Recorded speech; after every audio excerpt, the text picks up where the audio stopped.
welcome all to meeting number 36 of the House Commons Standing Committee on Finance. We are meeting on to study all aspects of COVID-19 spending programs and related monetary policy. Today's meeting is taking place in the hybrid format pursuant to House Order January 25th, and therefore members are attending in person in the room or remotely using the Zoom application. The proceedings will be made available via the House Commons website, and so that you're aware, the webcast will always show the person speaking rather than the entirety of the committee, and we ask that people not take photos of the total screenshot, which some of you probably can see. And I certainly do want to welcome the witnesses to today. Before I start, this is the first panel of two, but before I start, Pat Kelly, just a heads up. We've had two blackouts in my office today, and it's always possible that another one will happen. So if the screen goes black, just take over, the chair's yours. All right. Okay. Then we will start with the witnesses, and I'd ask the witnesses if we could try and hold your remarks to about 5 minutes each or thereabouts. And we'll start with Mr. Vaterdauer with the Réseau Solidaire des Itinérants du Québec.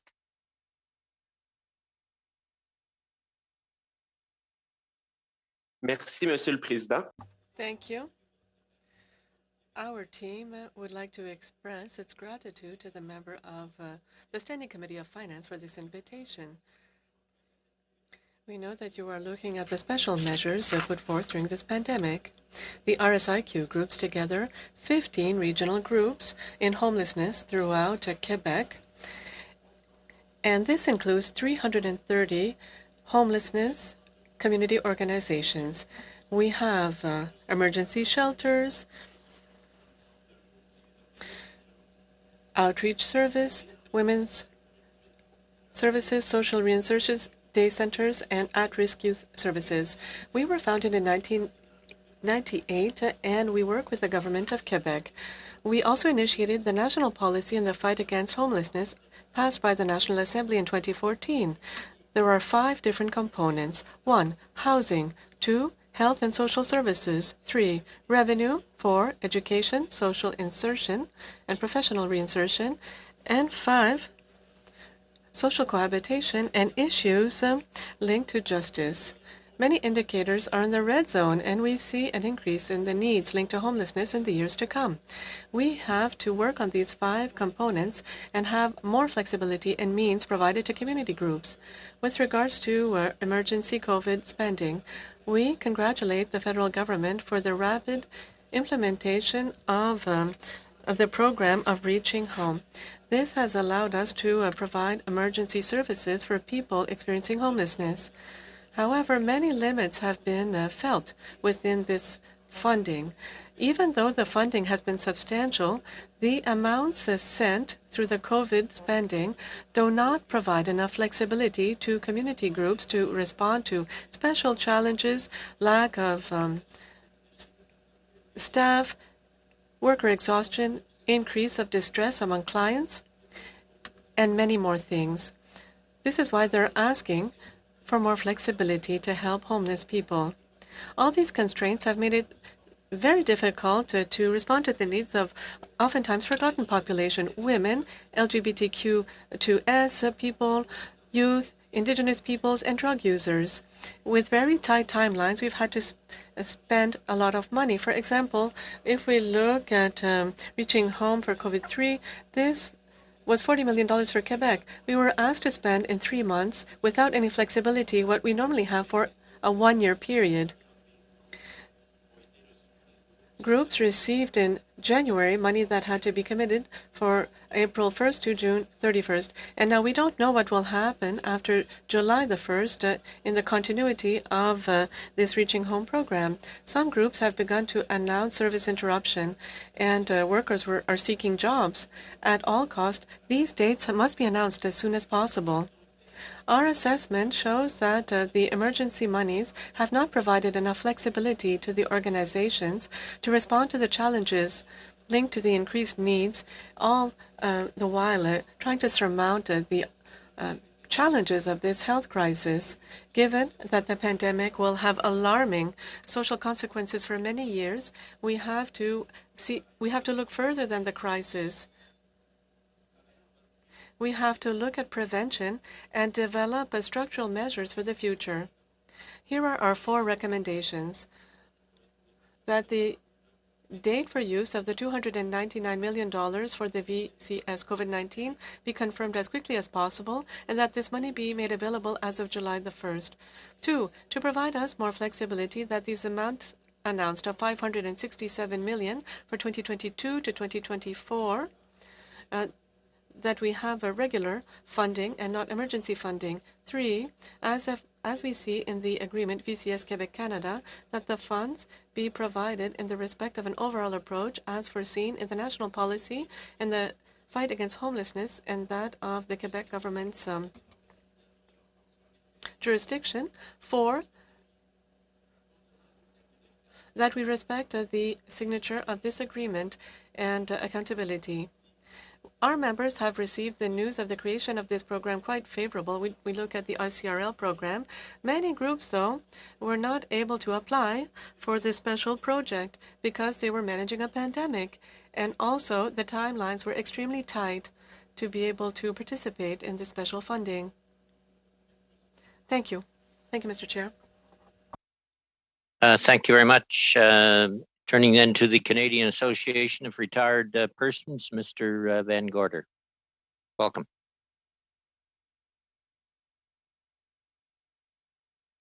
Thank you. Thank you very much. I appreciate the opportunity to appear today.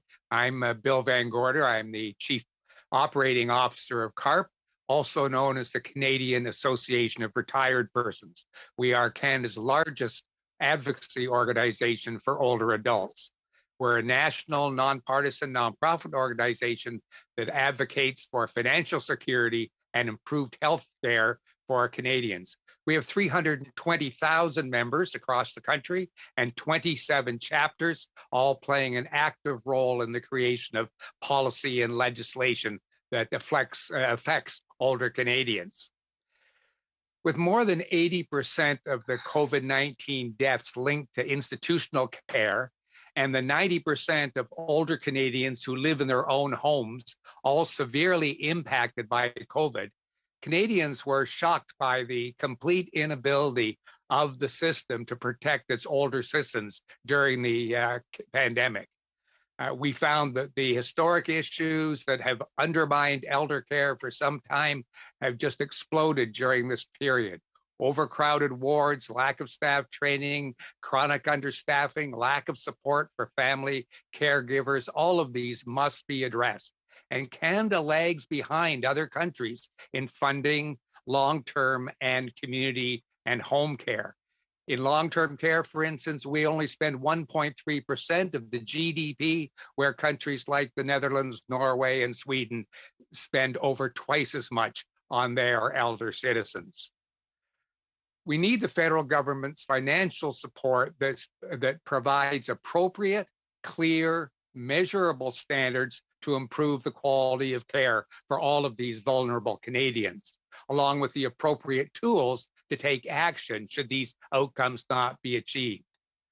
CARP believes that the Federal Auditor General should establish a working group to establish consistent standards for reviewing services, expenditures on home care and long-term care, and making the report on it an annual Auditor General's event.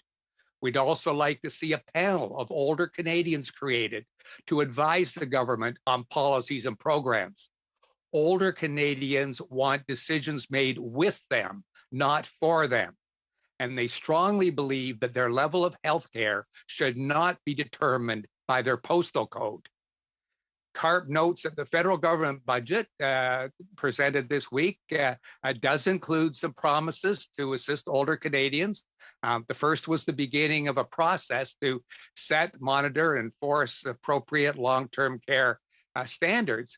However, the $3 billion over 5 years only had one goal in the first year, and that was to get the Canadian Standards Association and two other groups to create a policy document that could be examined as late as early 2022. Surely we would all agree with the CARP members who are saying the need now is urgent and older adults across the country want action now. As a sideline, by the way, we note that there has been talk about changing the Canada Health Act. That'll take much too long. There's much too involved in that. CARP believes that long-term care should be a separate agreement with the provinces, and our members will work with the federal government to urge our provincial governments to cooperate on that process. The budget also proposed $90 million over 3 years to produce the Living Well at Home Fund, and that's wonderful to have that happen. It's certainly those kinds of helps like home repair and grass cutting and other assistance are the sort of thing that they need.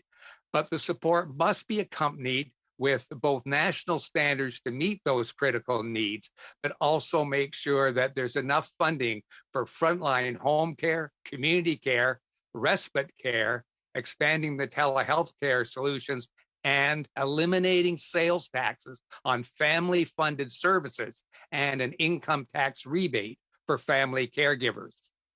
Programs, similar to the Living Well at Home program in the past, such as the New Horizon grants, were provided as seed funding and expected the local volunteer groups to fundraise or obtain other local grants to continue those programs beyond a year or so. This will not work with the Living Well at Home program. CARP urges you to assure they will be funded for multi-years to assure these services continue to be available to those older Canadians who require them. And we also must point out our severe disappointment and our members' disappointment that nothing has been offered in terms of help for family caregivers. Child care, yes. But what about those families who have to give similar care to older parents or family members, many of whom are in a sandwich generation where they have to give care to both? Finally, and honestly, CARP is sorry to report to you that older Canadians have a perception that the federal government has done very little to directly assist them during COVID. We're hearing from our members that they've seen money going to workers and businesses and institutions, but none for seniors. Now, in all fairness, of course, it can be pointed out that there have been programs that have been aimed at helping seniors, but in their view, all they received was $300 last June, another $500 promised this August, $200 more maybe last June if they were really poor. To dispel this perception, quicker, more focused actions by the federal government are necessary to support older Canadians during these difficult times. Thank you for your opportunity to bring CARP's concerns to you. Thank you very much, Bill. Turning then to Ms. Kamataris with the Shield of FINA Family Services. Good afternoon. Hello to all the members of the committee and guests. And again, it is an honor for us to present to the committee today on the specific issues that we deal with, violence against women. And I'd like to say hi to Lisa also, with whom we've been working on several occasions. So I'm the executive director of the Shield of FINA Family Services that has provided for the past 30 years a network of multilingual services for victims of conjugal violence. We have 3 points of service presently. We will be building a fourth transition home, social housing unit for women for after their stay at an emergency shelter. And we also have a fully developed community outreach department, whereby we annually raise awareness in thousands of people on the issues of conjugal violence, and this we do in many, many languages. The global effects of the pandemic from last March, actually officially I think it was March 11th when it was announced, till the present have impacted everyone and disrupted the rhythm of life as we know it. And before I begin, I would like to say thank you to the Government of Canada for all that they have done for victims of violence in terms of the COVID payments. We thank them very, very much, and our respective provinces as well. But what we've seen during this pandemic is that no one is immune. The most affected are, however, women, and by consequence, their children. I mean, we think of women with their children as part of a package. The lockdowns and quarantines that have affected women's capacities to go to work, they have affected their abilities to provide, and they're affected their abilities to protect themselves and their children, and particularly in the field that we work with, to keep themselves safe and out of danger. In the case of violence against women, we're already dealing with a pandemic. The United Nations has labeled violence against women as a global pandemic way before the health pandemic of COVID began. And it had reached before COVID already pandemic proportions. So what are we speaking then of? We're speaking of the lack of access to services, lack of spaces and shelters, ineffective laws, global COVID pandemic. So what happened when the pandemic hit was that women victims who were already limited in their scope of action, their situation became much more reinforced and much more dangerous due to their isolation with an abusive partner. This isolation, the same isolation, also made it more difficult for them to access information, to call organizations, and to plan for an escape. As well, there was an initial shock with the pandemic that resulted in people not calling, this eliciting the organizations, various organizations that worked with the victims to do outreach programs. I know we were very, very heavily involved in outreach programs in many languages to tell people that, particularly victims, that look, you know, this is COVID, but you can access the services. And information is knowledge, and knowledge is power. So the fact also was that was present during COVID was that there were also no procedures in place. The procedures, there was an initial shock with the fact that we were within this pandemic, so no procedures were in place, and it was very, very difficult for women to access any services, to go to the police, to go to the hospital, and particularly when they were living very often and with their enemies. For years, shelters in Quebec have been clamoring that there was not enough space to put the women and children in. The emergency shelters have been working at rates of over 100%. In 2018, we ourselves, our shelter was working with a ratio of 105%. Now, this lack of space during that time became much more evident with the pandemic. What does shelter living involve? Shelter living involves community living. It's communal life, but try to have community living within the context of a pandemic. It was impossible. Social distancing is impossible. Isolating women is impossible. Many of the shelters are small shelters. They do not have the space for that, and they did not have the means. And where you could double up women and children before, within the context of a global pandemic, you could not do that anymore. So whatever was underlying in terms of problems with space and resources became even worse with this global pandemic.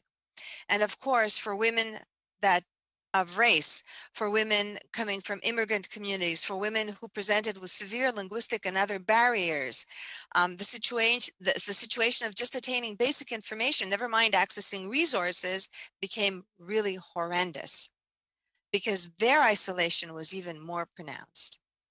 Now, despite this situation, shelters and other organizations devised ways to help women get into limited resources. And we'd like to recommend that more funds go towards expanding spaces for already existing shelters. There's a huge need there. There was a huge need there from before. By far, however, access to second step housing was even more difficult. Now, I don't know if you've heard, but in Quebec, from the beginning of the pandemic, from May, we've had 15 murders. Another woman was killed over the past weekend. And The purpose of second step resources is to allow a very secure environment for women leaving emergency shelters. And we all know that the violent episodes during the first year are huge at the point of the woman deciding to leave an abusive relationship. They're huge for her and they're huge for her children. So my question is, why were these resources so slow in coming? If we take our example, the Shield of Athena, it took us 10 years from day one until now that we're building a second step shelter. So what I want to say is that procedures are long, they're arduous. Maybe they can be made lighter. Maybe they can respond more quickly to certain needs that are coming forth regarding violence against women. Another purpose so we recommend that these procedures, and I know and I realize it has not solely to do with the federal government. There's also the provincial actors as well. Working with the Société d'Habitation de Québec was horrendous. It took such a long time. There were bureaucratic messes, et cetera, et cetera. So just, an overview towards seeing what it is that we can do in order to make the situation much better for the women and their children. And the other aspect of going into a second step resource is, of course, to help the woman, attain a situation of autonomy. Autonomy is really hard for women who are victims of conjugal violence. In addition to the financial dependency that we see in the conjugal violence cases, there's also the fear of where do they go to after. A lot of them are single mothers. A lot of them are scared. A lot of them don't speak the language. There are huge issues with attaining autonomy. So taking that into consideration, we respectfully request the committee to take into consideration themselves that one of the most important issues for victims is their right to some sort of financial indemnization, a recognition in the form of financial assistance for a limited time until they are back on their feet.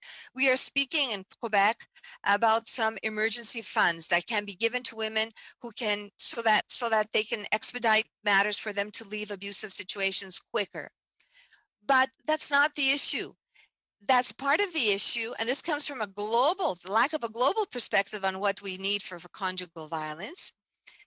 One of the most important issues is that we have to give the women, we have to recognize the severity of what conjugal violence is, that it's a social issue. And we have to recognize the status of what being a victim of this type of violence is. And we would like to recommend and respectfully request the committee to take into consideration that a specific allocation, some sort of stipend, be given to victims of conjugal violence, be they single women or single mothers with their children, because all victims of conjugal violence need financial support. So at this point, I'd like to thank the committee for hearing us on this topic. Thank you very much. Okay, thank you, Melba. We'll turn then to Watershed Partners. Mr. Ursel, practice lead. Mr. Ursel. Hello, my name is Charlie Ursel. Thank you to the honourable members of the committee for inviting Watershed Partners to appear today. As you can probably tell from my accent, I'm not originally from here. I'm an immigrant and I'm genuinely excited to take part in the parliamentary process in my adopted home. I'm a professional facilitator and a process designer at Watershed Partners. What that means is I help clients have collaborative, generative conversations with people who have a variety of perspectives so they can create solutions to the biggest problems that they face. Thank you to the committee for sending this invitation and also for the clarification that you're interested in learning more about a project that we delivered related to wealth and the problem of housing inequity across generations. It truly is an honor to share our work with you today. As a brief overview, Watershed Partners is a collaborative design firm that designs and facilitates engagement across a wide range of people with a wide range of perspectives. The purpose of our work is to enable participants in our sessions to freely create their own solutions to the problems that they face. I believe that people love what they design and people own what they create. Watersheds creates the conditions for good conversations, and then we step back and ensure that the participants in the sessions own the outcomes of their own work. Our participants bring the content, and we bring the process. The majority of our work is with private sector clients who are seeking to collaboratively work with their customers, with their investors, and also with local partners. Many of these clients are in Canada's resource sector. We've also worked the agricultural sector with Indigenous peoples, with investor groups, with hospitals and healthcare providers, not-profit groups, and others. I guess when you think of what we do, we're what happens when event planners and professional facilitators meet. We have little or no content knowledge about the subject matter that our participants are engaging in. This way of working ensures we don't suffer from cognitive bias known as the curse of knowledge or the curse of expertise. We view our neutrality on the topics at hand as a way of maintaining the trust and the confidence of our stakeholders. It ensures that we as facilitators and as process designers have no preconceived notions or interests. This allows us to be trusted third parties and honest brokers when we're invited into the complex problems that our clients and their partners face. Twice in our organization's 6-year history, we've worked on projects related to housing. Both of these times were with Generation Squeeze. On both occasions, our role was as neutral third-party facilitators and process designers, and we held no subject matter expertise in the topics of engagement. The second project, which was anchored and centered on housing inequity, intended to generate a series of policy solutions to intergenerational barriers to home ownership. Access to affordable housing is an acute problem in Canada, as many of the honourable members here today know from their own experience in their ridings. So we were honoured to work with Generation Squeeze on this project. We were approached by Gen Squeeze in June of 2019 to see if we would be willing and able to provide facilitation services for a project that would enable participants to have open-ended conversations in order to generate potential solutions to high house prices. Our role was to create a good process to enable those generative conversations amongst participants with lived experiences. As the neutral third-party facilitator, our role also includes capturing those solutions and insights that participants have generated and helping them critically challenge and prioritize their own solutions. As an outcome, we anticipated that our work would help participants create their own roadmap to scalable and implementable solutions. And we facilitated 2 sessions as part of this project. At the conclusion of the second session, Watershed Partners and Gen Squeeze agreed that Watershed would no longer be providing services or be involved in this project. We did so because we both agreed that Watershed wasn't the right partner for this project based on our business model where we're content absent. As a relationship, our work was formally dissolved on November the 9th, during the week of November the 9th, 2020. If the committee has any questions respecting how we support collaborative, generative conversations amongst people with lived experience as part of this project, I'd be more than happy to provide our insights. As we're not subject matter expertise, I could do my very best to answer your questions, but if we're unable, I recommend that content questions are probably better suited for Gen Squeeze and CMHC to answer. Once again, I'd really like to thank you for your kind invitation. I'm really excited to be here today, and I'd love to share more about the work that we do and answer any questions that you've got. Thank you very much, Mr. Ursell. Before I go to our last witness, Women's Shelters Canada, the lineup for the first panel on questions will be Mr. Fast, Ms. Koutrakis, Mr. St. Marie, and Mr. Julian. Turning then to Ms. Martin, Executive Director, Women's Shelters Canada. Lisa? Thank you very much for this invitation. My name is Lise Martin, and I am the Executive Director of Women's Shelters Canada. I come to you today from the unceded territory of the Algonquin Nation. We are a national organization representing the 500 and plus violence against women's shelters and transition houses across the country. The pandemic has had devastating impacts on women experiencing abuse. In the context of stay-at-home orders, home is far from safe for a number of women and their children. With the introduction of the stay-at-home orders last spring, shelters, along with our provincial shelter associations, were quick to point out that if home was not safe, you did not need to stay, that help was available. throughout all phases of the ongoing pandemic, Canada's 550 plus shelters have remained open. I will focus my intervention on the federal program to provide emergency COVID funding to gender-based violence organizations. More specifically, the funds provided to shelters and transition houses. In total, $100 million was provided. The first $50 million was announced in late March 2020, while the second $50 million was announced in late October.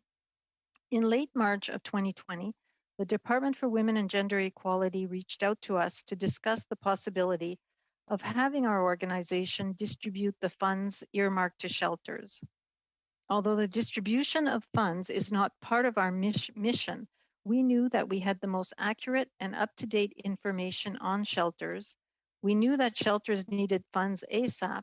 And finally, we knew that our small but mighty team could take this on. We distributed $20.5 million to shelters in the spring of 2020 and a further $15.7 million in December. These funds were provided to 385 shelters. On average, each shelter received $90,000 distributed over 3 transfers. The shelters very much appreciated these funds at this time of unprecedented crisis. The impacts on shelters were numerous. What Melpa has described has occurred in shelters across the country. The federal emergency COVID funds were able to respond to a very real and immediate need. You will recall that the WHO declared the pandemic on March 11, 2020. Between April 13th and 24th, we were able to provide initial funds into the bank accounts of most of Canada's shelters. Women's Shelters Canada provided funds to all shelters with the exception of those funded by Indigenous Services Canada and those within the province of Quebec, where the distribution was made by the provincial government. We did and continue to be concerned about shelters in Quebec who had to wait much longer to receive these crucial emergency funds. In the first wave, Quebec shelters did not receive funds before mid-June, whereas our final third round of disbursement was made in late December prior to the Christmas holidays. Shelters in Quebec are only now beginning to receive their third installment. The funding program was designed with a great deal of flexibility, allowing it to respond to the very different needs across the country. In terms of the funds that were announced in late October, we were able to negotiate the deadline for funds to be spent. It is September 30th, 2021, rather than the usual March 31st. Last fall, we argued convincingly that the pandemic would not end on March 31st, which clearly it has not. There were, however, a number of cases where bureaucratic rules superseded logic. Namely, the fund did not allow for capital investment. For example, we received a request from a shelter in a remote area of the Yukon who asked if funds could be put towards the purchase of a vehicle to transport women. There are huge transportation barriers in the north and in our rural and remote communities. The response was that such an expense could not be covered, but that they could make use of taxis and this would be covered. Well, there are no taxis in this community, and shelters often need to get women in the middle of the night and often at great distances. A number of shelters reached out asking about building an additional bathroom, converting an office into a bathroom, for example. Unfortunately, all of these requests were turned down because of Treasury Board guidelines that did not adapt to these exceptional circumstances. Let me now turn to what comes next. The pandemic has highlighted that gender-based violence increases in times of crisis and how fragile our systems and services to respond were and are. This needs to change. Gender-based violence levels won't go back down after the pandemic. More than ever, we need strong and well-funded services and prevention initiatives to deal with the now and to strengthen our response capabilities for future crises. We, as organizations supporting shelters, as well as the shelters themselves, need stable and ongoing funding. In our 2019 More Than a Bed report, 74% of violence against women shelters indicated that insufficient funding was a major challenge. 64% did not receive a regular annual cost of living increase. Within this context, it is extremely challenging to remunerate shelter workers' wages that reflect their levels of expertise. A recent study from our member in Alberta showed that the women's shelters workforce earned less and worked longer hours than the average worker in an equivalent role in the province's nonprofit and public sectors. As the pandemic has shown, a sector is only as strong as its people. Earlier this week, we welcomed the federal budget, which included the first investments into Canada's National Action Plan on Gender-Based Violence, a plan for which we have been advocating since 2013. It is definitely a major step forward. We have, however, clearly indicated that a fully national action plan will require billions, not millions. Gender-based violence is a systemic issue that requires systemic solutions. Thank you, and I look forward to your questions. Thank you, Elise. Bureaucratic rules superseded logic, you think? I can't imagine that. Happens every day. One of my biggest complaints. Anyway, thank you for that. We'll turn to questions. We'll go to a 6-minute round for the first group. Mr. Fast, you're up. Well, thank you. My questions are to Mr. Ursel, and I just want to say thanks for coming to committee, notwithstanding the fact that the contract with CMHC, or your part of it, has been terminated. Just to confirm, November 9th, 2020 is when that relationship was terminated? The relationship between us was with Generation Squeeze. All right. And it was during the week of November the 9th. All right, thank you for that clarification. Why did you determine that this was not the right fit? There often reaches a point in a process where content is required. And the point that we reached in that process was where content expertise was required, and we did not have that. It's very important to me that we deliver value for money to all of our clients and that we operate with integrity. And I believe that what we offered in terms of content-free process facilitation was not what's needed, and Generation Squeeze agreed with us. Okay, so content expertise was the only reason for terminating your relationship? Yes. Okay, so you weren't concerned about any other matters relating to the project that caused you concerns and moved you to leave the relationship? We didn't have the content policy knowledge that was needed in order to advance the work. We were content agnostic, and so we weren't the right fit. Okay, thanks for that clarification. And given that clarification, I would like to cede my time to Mr. Kelly, if I might. Okay, Mr. Kelly, you're on. All right, Mr. Fast. I'll maybe go to CARP and ask some just get. I did enjoy your I thought your presentation was very thoughtful, and there was a lot of information there. Do you have any comments on the effects of inflation on your members? We have had a report yesterday that inflation has kind of poked through or getting outside of the normal limit that the Bank of Canada endeavors to maintain, and some reports about how we define inflation with the particular basket of goods that's used.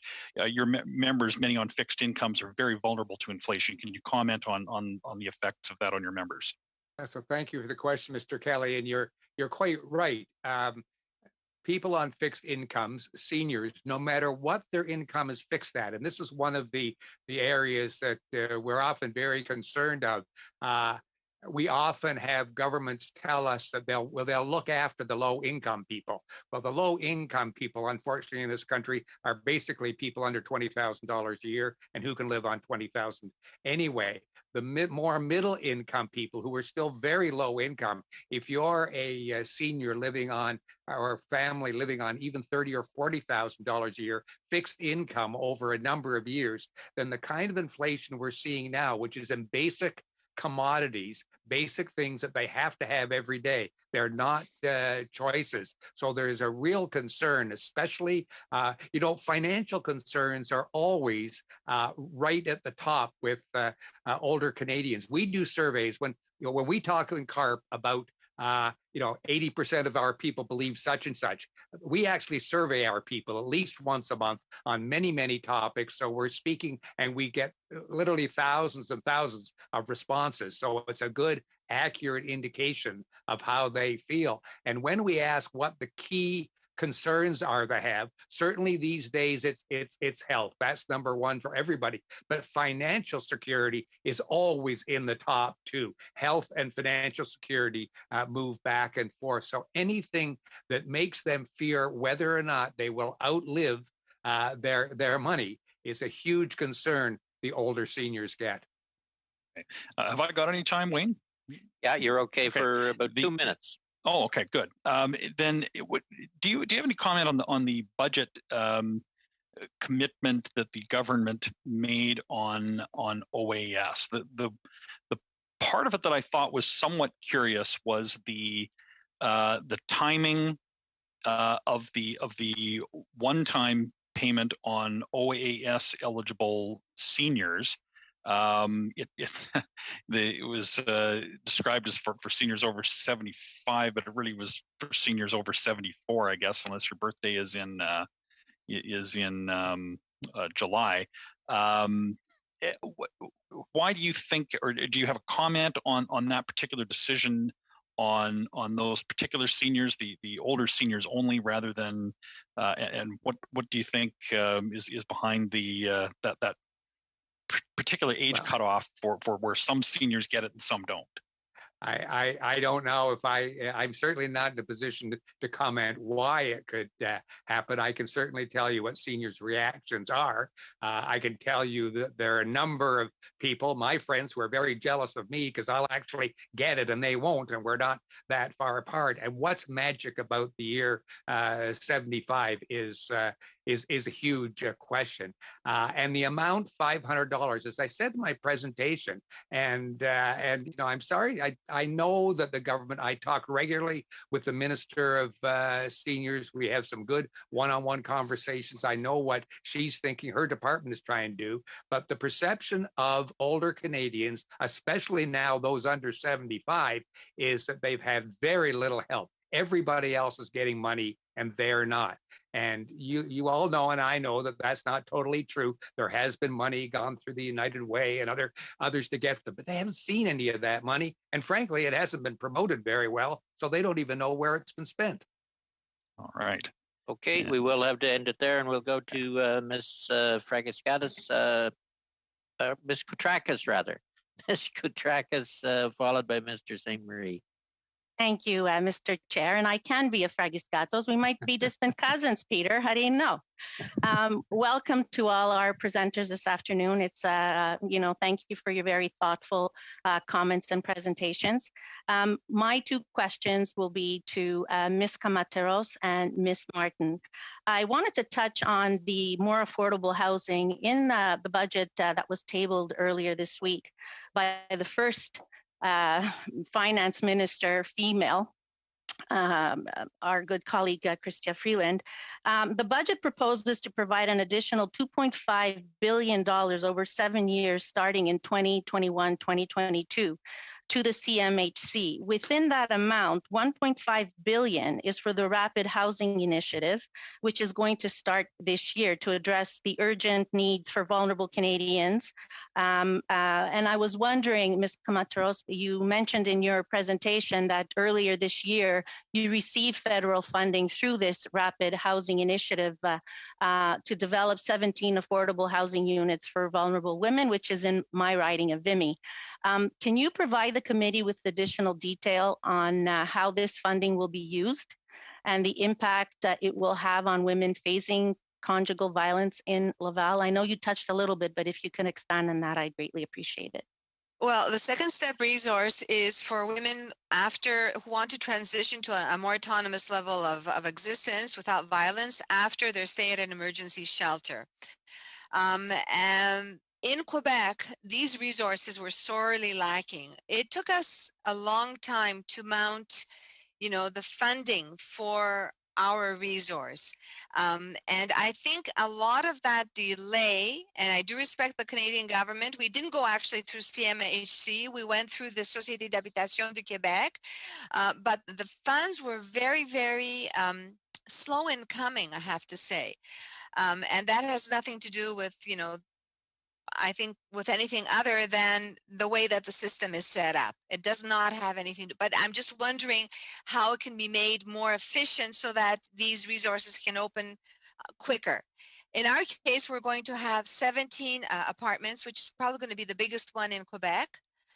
And we're going to provide the integrated services as well. We're going to have a community kitchen, and it's going to be fabulous, but it's not going to serve only the Shield of FINA. Is going to also handle women coming from all areas of Quebec, and particularly the 3 shelters that have not had any second step housing in that area for at least 30 years. I mean, I've been around for close to 30 years, and there has been no development of second step housing in Laval until recently. And I just want to say that, with the new federal funds, a lot of emergency shelters that I know personally are going to add second step resources quicker. So for that, we're very, very thankful. So maybe the provincial government program is how you wound up having the funds, but I, know that you did receive funding directly through that program from the feds through the Rapid Housing Initiative. And if I'm not mistaken, it was something like $1.6 million to help with this second step housing. You mentioned in your testimony that you would like to see some immediate financial support for women fleeing conjugal violence. And part of the funds that we presented in this budget, there's $315.4 million that have been geared over 7 years, starting this year, 2021 to 22, through the Canada Housing Benefit. And it's to increase direct financial assistance for low-income women and children fleeing violence to help with their rent payments. Is this going to address some of what you mentioned in your presentation? It will help. I mean, at this point in time, the movement, the women's rights movement and the shelter movement is on their hands and knees everywhere in Canada. It's not only in Quebec. Everything helps. And as I mentioned before, they're even thinking of making an emergency fund where, women can leave, if they don't have taxi money or hotel money, they will have this through the provision of the emergency fund. But sometimes, although the intentions are really wonderful, the delays are horrific. And I think it's more that than anything else that has to be looked at. How we can get rapid funds to women who are in need of them. So I think that women victims of conjugal violence need a stipend, need an allowance, need recognition that they are women victims of conjugal violence, and that should last, that should commence from when they come into a shelter, and it should finish when they have received their autonomy. And I think if you go across the board, most of the representatives of the shelters will say the same thing. And everything counts. Everything counts. We are about out of time, but I thought Lise wanted. Did you want in, Lise? I kind of thought you did. Yes, please. I'd like to hear, Lise. I Oh. also, Mr. Chair, if you will allow me, I know it might be over the time, but I know that the Women's Shelters Canada Minister Monsef announced an agreement had been reached to distribute $36.3 million in funding to women's shelters, sexual assault centers, and other organizations that address gender-based violence. And I was wondering if Ms. Martin can update the committee on how this funding was used and what kind of impact it had. Okay, Lise, you can do both. Fairly quickly, though. Right. I believe I explained the transfers in my presentation, and so yes, all of those transfers were done. There was a lot of flexibility allowed, so it was really up to the shelters to decide on their priorities. Some of the, many of them, it was around human resources, so bringing in extra staffing, the fact that staff had to stay home, kids, all of the craziness, if you want, at the beginning of the pandemic. Then there was also a lot of resources that went to finding alternative accommodation, because as Melpa explained, at the beginning of the pandemic, basically, if a shelter could accommodate 10 families, it was reduced to 5, pretty much by 50%. And so you had to find alternative accommodations. A lot of that was in the empty hotels or motel spaces, but those had to be paid. PPE resources. So that's how these funds were used. And the shelters do have until September 30th to spend those funds. In terms of the housing piece, I do think it's obviously a welcomed announcement. I actually asked Mr. Monsef on Monday to give me a contact at CMHC, because the issue has been partly the slowness of the funds going out, also the transparency. So it's really hard to track the money. And so as a national organization, that's a priority for us. One of the challenges for the shelters, and many emergency shelters such as Melpa's are opening as second stage shelters, is that you have to generally put up 40% of the total cost. And that's a big amount for shelters, especially in this environment. And then also shelters are not builders. So, there's a lot of a learning curve, but we do feel very strongly there's a 25% commitment from the in the housing strategy for funds for women, and that's very important that those targets be met and surpassed. I would say we will have to move on there, Lise. Sorry. On to Mr. St. Marie, followed by Mr. Julian. Gabriel. Oui, merci Wayne. Alors, Thank you. Hello, everyone. I wanted to ask my questions to the representative of the Réseau Solidarité Itinérance du Québec. It seems that he's no longer here. Mr. Clerk, could you confirm that the witness, Valet Doré, is no longer here? Is he having technical problems? Can he come back? Oh, he's here. I see him. désolé.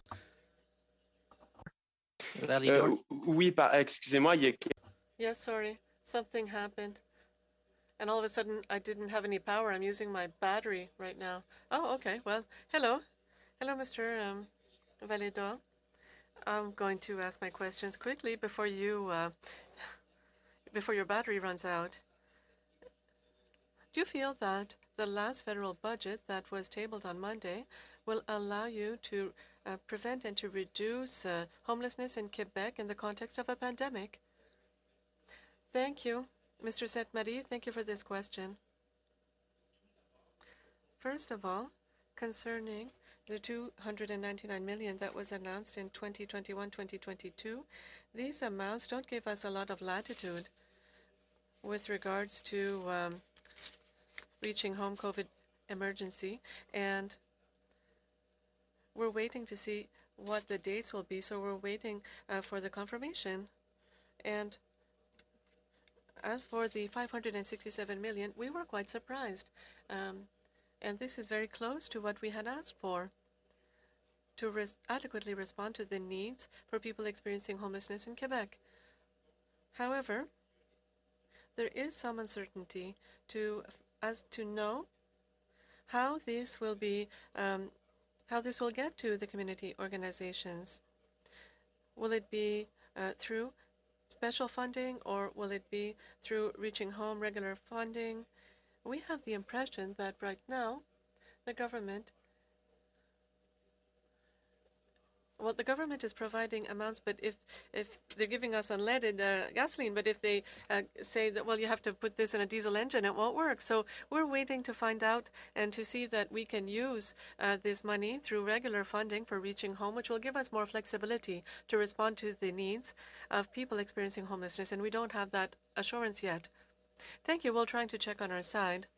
So you've presented your the 5 elements of the policy, and you said that there were some red zone indicators. Could you talk about these red zone indicators? Well, yes, there are many people who had intervention with regards to the concerning situation for people who are vulnerable, women, the same thing with people who are experiencing homelessness and the current situation. If we look at the policy in Quebec, so housing is a central policy issue for prevention of homelessness, but to help people to get off the street. It's alarming to see that in Quebec, the vacancy rate is under 3% in all metropolitan regions of Quebec. So with regards to the second element, housing for homeless people, they're at risk for infections, for illness, and with regards to COVID, they have a 20 times higher rate of being admitted to hospital, and 5 times higher chance of dying of COVID. And so oftentimes these people have barriers to access with regards to revenue. Once again, for the indicators in the red, we have a 4% increase at the grocery basket expense. Food banks have 50%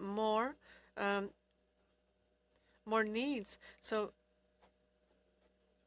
now as to education, despite the fact that we're seeing a rebound in the job market, education, reinsertion to society, even though that there's a recovery, a slow recovery, we see that especially youth and women have suffered a lot during this pandemic. And with regards to the last thing, legal issues. The legal issues are very, very present in Quebec. Our members say there's a study in Montreal that shows us that 8 times more infractions or tickets were given out to homeless people. So yes, it's a red zone. The last question, Gabriel. Okay, great. Thank you. I didn't calculate my time properly. So for Mr. Van Gorder, do you think that Ottawa should increase the old age security pension to come back to its original level, which was a certain percentage, a percentage of the average industrial salary at the time? Yes. Simple answer. Yes. Okay, we can leave it at that. You'll get another crack at it in a little bit, Mr. St. Marie. Mr. Julian and Mr. Fast, I have you on as next. Give me a signal if there's somebody other. Mr. Julian, 6 minutes. Thanks very much, Mr. Chair, and thanks to all of our witnesses for coming forward during this pandemic to testify. And we hope that you and your families and loved ones are staying safe and healthy during this pandemic. I'd like to start with 2 questions for Madame Camateras and Ms. Martin.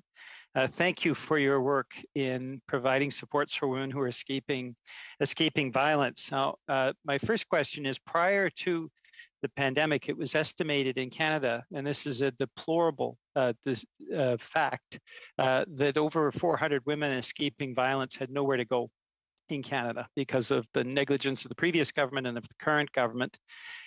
So I would like to know where you see that figure today. How many women are still not able to find resources when they need it, when they're escaping family violence? And my second question is related to how we can get to there where every woman has a place to go to when they're escaping violence. We saw at the beginning of the pandemic $750 billion going in liquidity supports to Canada's big banks. Many people have proposed a wealth tax. It wasn't in the budget that would provide $10 billion annually in supports, for example, so that we can eliminate gender-based violence in this country. How much do you think it would cost to actually put in place a network and supports so that every woman has a place to go to if they're escaping gender-based violence, escaping family violence? Right. So if I understood correctly, you said 400 women didn't have a place to go? Prior to the pandemic, okay, yes. that is very low. Night. That's very low, actually. The number's much higher than that. And that hasn't changed, definitely. So there are, yes, on every given day, there are hundreds and hundreds of women that need to be turned away from shelters. They've been at capacity, I'd say, for at least a decade. And this was one of the reasons why we really advocated in terms of the National Housing Strategy. Because the reason why the shelters have to turn women away is that they have nowhere to go. And so it's very important that once a woman is in a shelter that we be able to ensure their safety. But there is no safe and affordable housing available. So that's the crux of the issue. And again, as I said, gender-based violence is a systemic issue that requires systemic solutions. So housing is definitely part of it. Proper wages is another. But so I think the housing piece, and I do think that the National Housing Strategy has, the intentions are there. It's just that the rollout, there has been many challenges in the rollout, and I guess we're going to buckle down and try to find out a bit more around that. And part of our, I often say that in this work, you have to be naive and optimistic. So part of our optimism is hooked on the National Action Plan. And again, there I said we will need billions, not millions. So we had millions in this budget. We need billions. We have to be clear about that. And part of that is, is having that housing infrastructure, but also many other systems in place that will make it much easier for women to flee violence and, to have also good prevention programs and intervention programs. I just want to add that, all of this issue, okay, it's not only a question of extra housing. It's not only a question of better laws. It's not only a question of more awareness. This situation, conjugal violence, if it's left unchecked, it provokes what we call ripple effects. We can all remember the Nova Scotia situation where the underlying reasons were associated for the shootout were because, there was conjugal violence in there. So what I would like to see is a more sort of holistic global perspective on conjugal violence that gives it the status that is required. If you look at the shelter system, it's all younger and younger women that are being admitted. The highest age group all over Canada are young women between their 20s until their 40s. Why is this the case? That means that young men are perpetrating the violence as well. So it boils down to not only a question of more space and more rooms, but more money to be put into the issue of conjugal violence as a whole. Yeah, and if I could, can I just add better collaboration too between the federal and the provinces? Totally. Because often, the federal will fund sort of the infrastructure, but then you got to run the thing, and that's the provinces.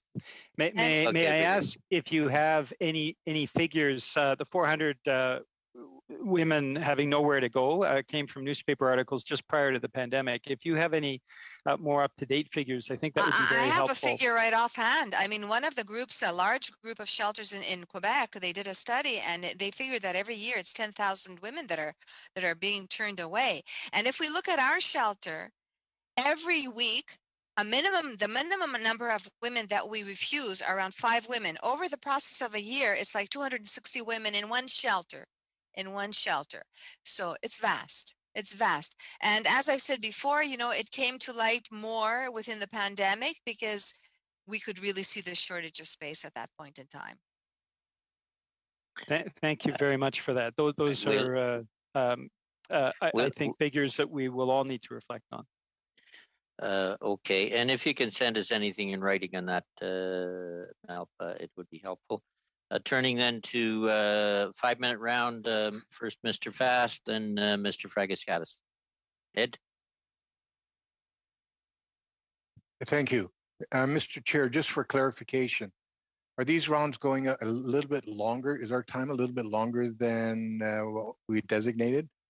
No, they're all, the Annie's round went over a little more. The rest were pretty well on time. I've got them down here. Okay. 6, prisoner 8, 5:30, and 6. All right. Question to Mr. Van Gorder.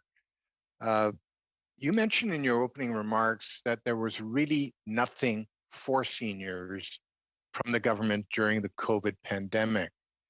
Could you expand on that, or did I misunderstand you?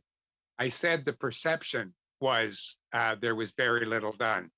That the perception for most older adults is there was $300 given to them last June, 200 more if they were particularly poor, and now another $500 has been announced for some of them for this year. Otherwise, they've seen large sums going to support other sectors of the community. They don't perceive that money has gone to help them. What I also said was this is a perception, not completely true. We know that the government put $1.4 million through United Ways and other supports, but those monies have been invisible to most seniors. Thank you. On the OAS, did I hear you say that many of your members are not happy at all about the fact that they've been excluded from the increased OAS benefit? They're happy that the OAS benefit was increased or will be increased, but but they don't think it's enough, and they don't think it's soon enough. 10% for seniors when they turn 75 was what, and then indexed to inflation was what had been promised. But they also wanted increases to the Canada pension plan, especially the survivors benefit, which is very low. And much of this is directed. Yeah, my time is short, so I have one more question for you. Yes. Have you polled your members on whether or not they support a home equity tax? No, we have not. Okay, is that something you might do? We might, yes. All right. And then finally, Mr. Ursel, back to you. During your time that you were in with CMC, did you get any sense that either CMHC or Generation Squeeze had a preconceived notion of what the outcome of the study on intergenerational equity should be? If we had, we wouldn't have got involved in the project because it violates how we operate as process facilitators and neutral facilitators. So for us, creating an open space for generative conversation is what we do. And that was the nature of our engagement, both in the problem space, but also in the solution space. Yes. You were a partner with Generation Squeeze, which is committed to reforming taxation as it relates to personal residences. Did that cause you any concern? So from my lens, Generation Squeeze was a client of ours, and we were playing a content neutral role in facilitating, and that's the role that we played successfully for 2 sessions. Generation Squeeze's specific policies, I can't really speak to. I'm not an employee of theirs, and I think it's a question for them. Yeah, I'm still puzzled why the relationship would have been severed. I'm just a little bit confused because is there anybody who has replaced you as facilitator since November? I'm afraid I don't know. I believe Generation Squeeze are coming into this group later today. I think it's a question for them. I don't actually know. Yeah, we will be asking. Point of order, Mr. Chair. Go ahead. What's your point of order? I'm not sure what does this line of questioning have to do with our COVID-19 spending programs and related monetary policy topic? Well, it could be stretching it somewhat, but the topic is pretty broad, and I'm not going to rule it out of order. Point of order, Mr. Julian. Yeah, Mr. Chair, we had this discussion at the last committee meeting, and so members are free to expand beyond COVID. This line of questioning is completely relevant. Not one I would take, but completely relevant for another member. That's, a point of order. That's fine. What's your point of order, Ed? Mr. Chair, I just want to note that right in the deck that Generation Squeeze provided, and which Watershed was a partner, it says a place to call home or an investment vehicle, Directed Solutions Lab, COVID-19 pivot. This is about COVID-19. Okay. Well, we're not canceling the question anyway. Before we get into this discussion, Ed, you had about 30 seconds left. Do you want to take it or pass it on? I'll pass it on. Okay. Mr. Fragaskatis and then Mr. St. Marie.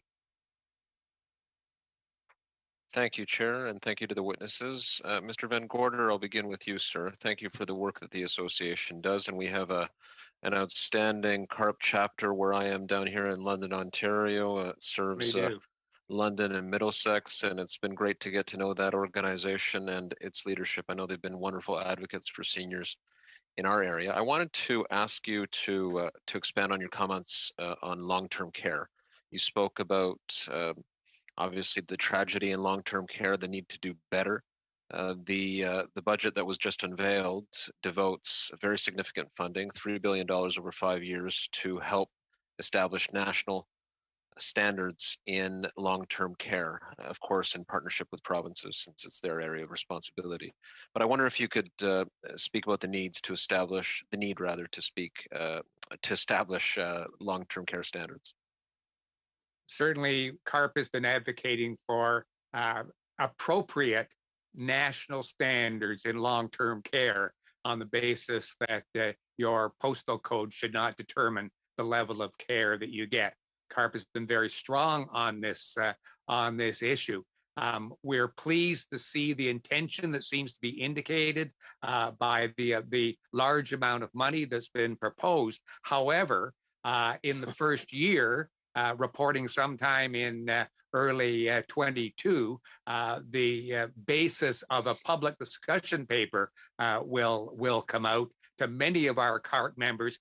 If you're 80 years old and concerned about going into a long-term care home, then something that you can see is going to take years and years to develop is not very comforting. We need action now. That's what seniors are saying. We've known these problems have existed for 20 years. CARP has been talking about them for over 15 years, so that we need action now. So large money with the only action out of it being to appoint 3 organizations, develop standards to be reported next year. That's not carrying much weight with seniors. Well, sir, we will continue to, I hope the government continues to engage and listen. You said that you're in regular contact with the minister responsible for seniors, Minister Schultz. And I can tell you that no government obviously has moved in this direction before. And I think there's a lot of promise in terms of the way ahead, but we do need action. We need it quickly, because what happened over the past few months is completely inexcusable. Before I go over to, go ahead. I was going to say, if I might just quickly, we know that the stumbling block is working with the provinces, and we are prepared to work with our members in the provinces to support the getting together of the federal and the provincial governments to solve this problem. Seniors are tired of being the ping pong ball in the middle of this issue. Please push the provinces. I think that advocacy on that will be very important. Certainly, I know they have a federal partner to work with in this government. Before I go to Ms. Martin, I will say, Mr. Van Gorder, that I know you've raised some concerns about OAS. I'm very glad to see that constituents of mine who are 75 and older certainly will be getting that 10% boost, which is a campaign commitment we are focused on and obviously carrying out. What we will not do as a government, clearly, is do what my conservative friends had suggested only a few years ago, and I fear would do again, which is reduce the age of eligibility of OAS to 67. That is not something that Canadians wanted, and we reversed that, and we remain focused on the needs of seniors. Ms. Martin, I wonder if you could speak about I think it's fair to say, central pieces of the budget that was just unveiled a few days ago, which is the National Early Learning and Childcare Program, and how that might help women in need that that you work with, that the organization, excuse me, and shelters across the country, quite frankly, work with. All right. And serve.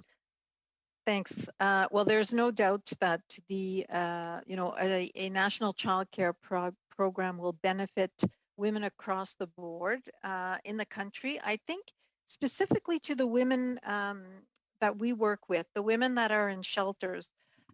This is an example of where flexibility will need to be required. So often a woman who goes to a shelter will not necessarily go to the shelter down the street.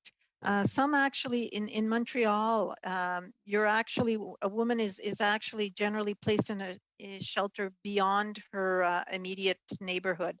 So we would need flexibility because for a woman to lose her childcare privileges, that is her spot in a subsidized childcare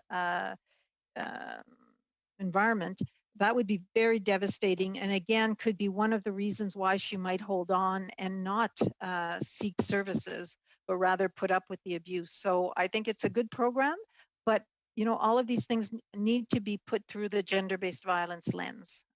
Okay, we will have to move on. We'll go to about 2 minutes each for Mr. St. Marie and Mr. Julian. And then I still have Mr. Fast and Ms. Zerowitz on my list. So if there's a change there, let me know. It'll be about 4 minutes each. Mr. St. Marie. Oui, merci. Donc, Thank you. So, Mr. Validon, you said that the 567 million would go through the emergency COVID funding envelopes and that there was not enough flexibility. Could you give us examples to illustrate this, concrete examples? Yes.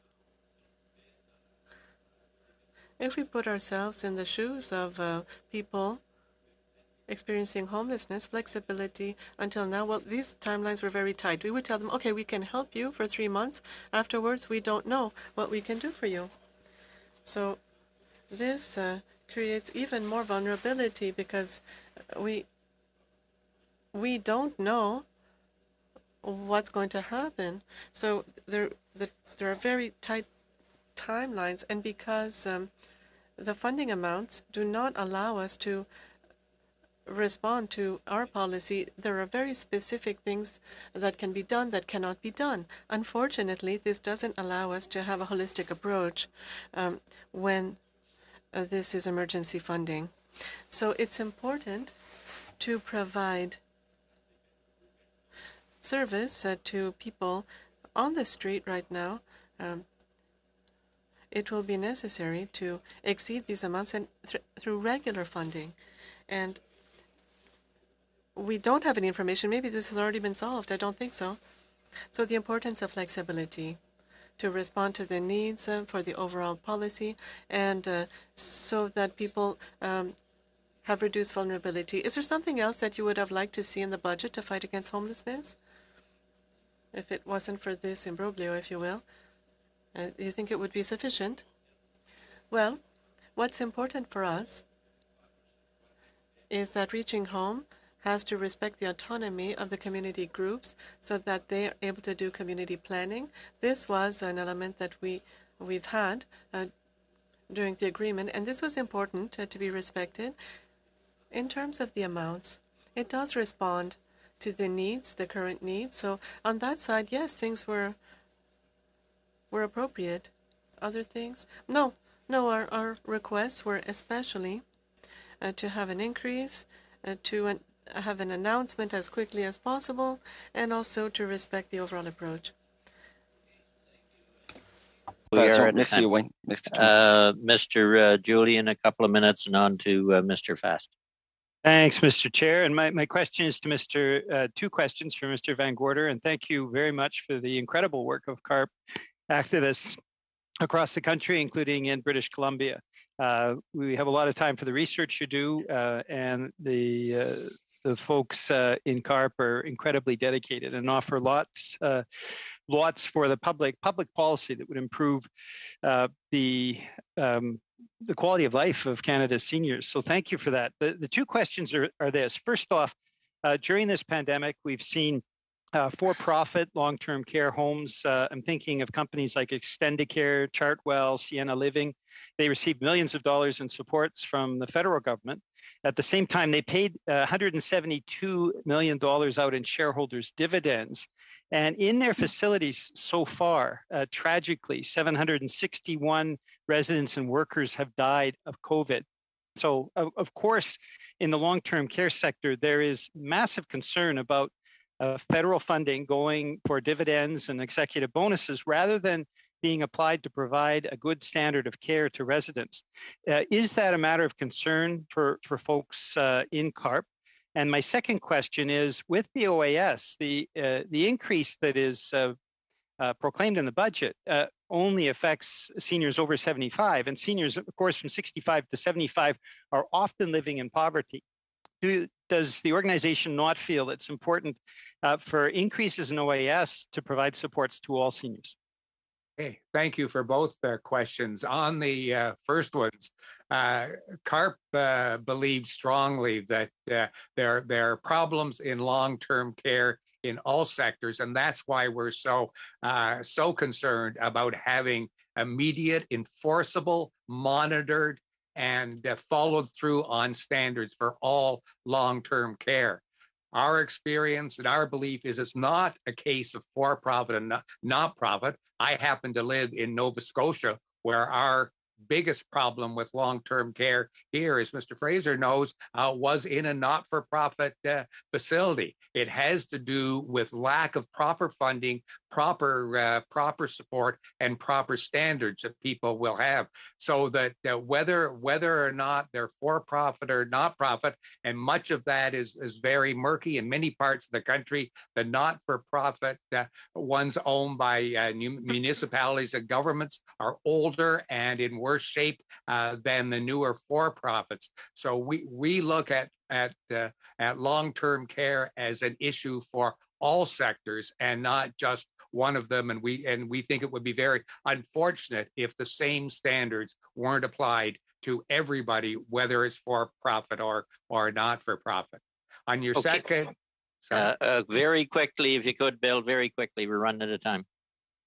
Yeah, the second question related to the difference between getting the OAS at 75 or 65. Yes, our members think that's a real problem. They don't know why anybody would consider that being fair when we know that it's the younger generation of seniors, the younger generation that's just becoming of seniors' age are the ones that often were not as well financially set in their own savings as their elders. Okay, we will have to move on. Is it who's up from the Conservative side? Ed? Yes, I'm ceding 4 minutes if we could, Ed. I'm ceding my time to Mr. Viss. Okay, Mr. Viss, you're on. Welcome to the Finance Committee. Go ahead. Thank you, Mr. Easter, and very happy to be here today.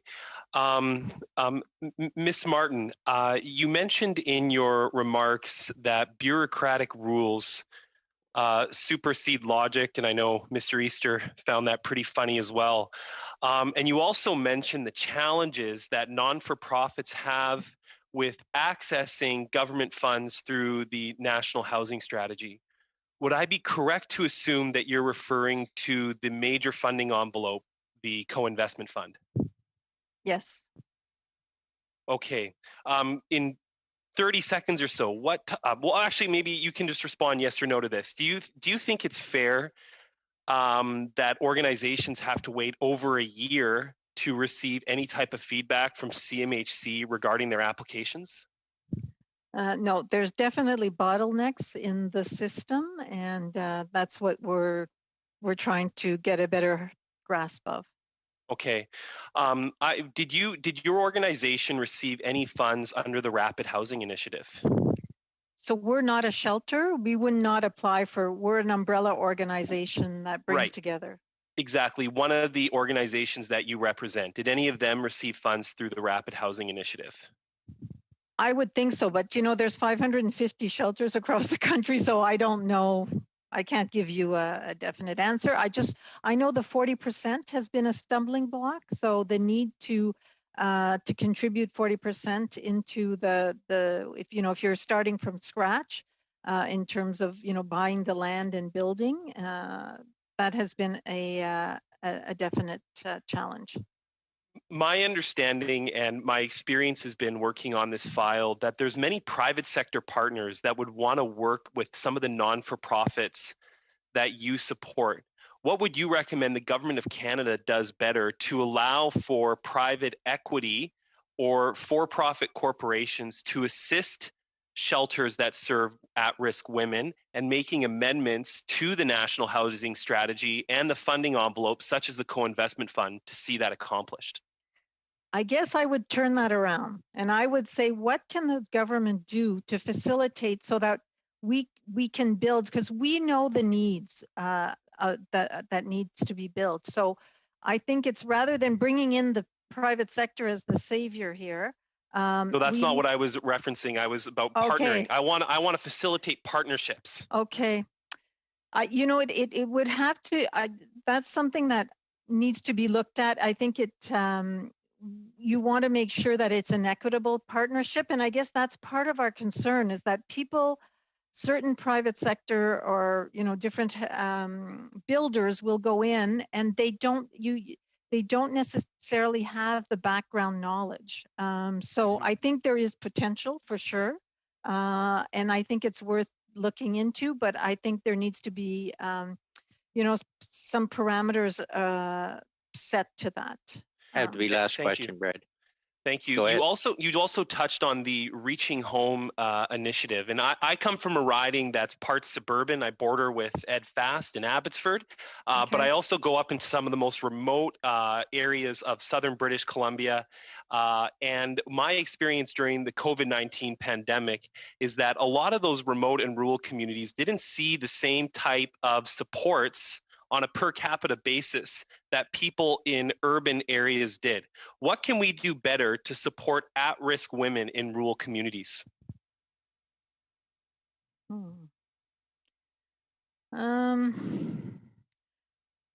I mean, transportation is a huge issue in terms of those the rural areas, and the shelters for sure are fewer and far between in rural areas. I know you said you're from BC. Is that it? Yeah. So BC is unique in the sense of they have a whole system of safe homes for that serve women in the rural and remote areas of the province. And those safe homes were covered by the federal COVID funds. Yes, they were. But I think transportation, like that's another important part, like Milpa had said earlier as well. Like this, it's not just looking at one thing. And for rural and remote shelters and women living in these areas, transportation is key. Thank you. Okay, we will. Thank you. Thank you both. Sorry, Brad. Ms. Zerowitz, you'll be down to about 3 minutes now, so you get the final say. Okay, thank you so much, Mr. Chair, and I want to thank everyone for their excellent questions. My first question is to you, Mr. Van Gorder.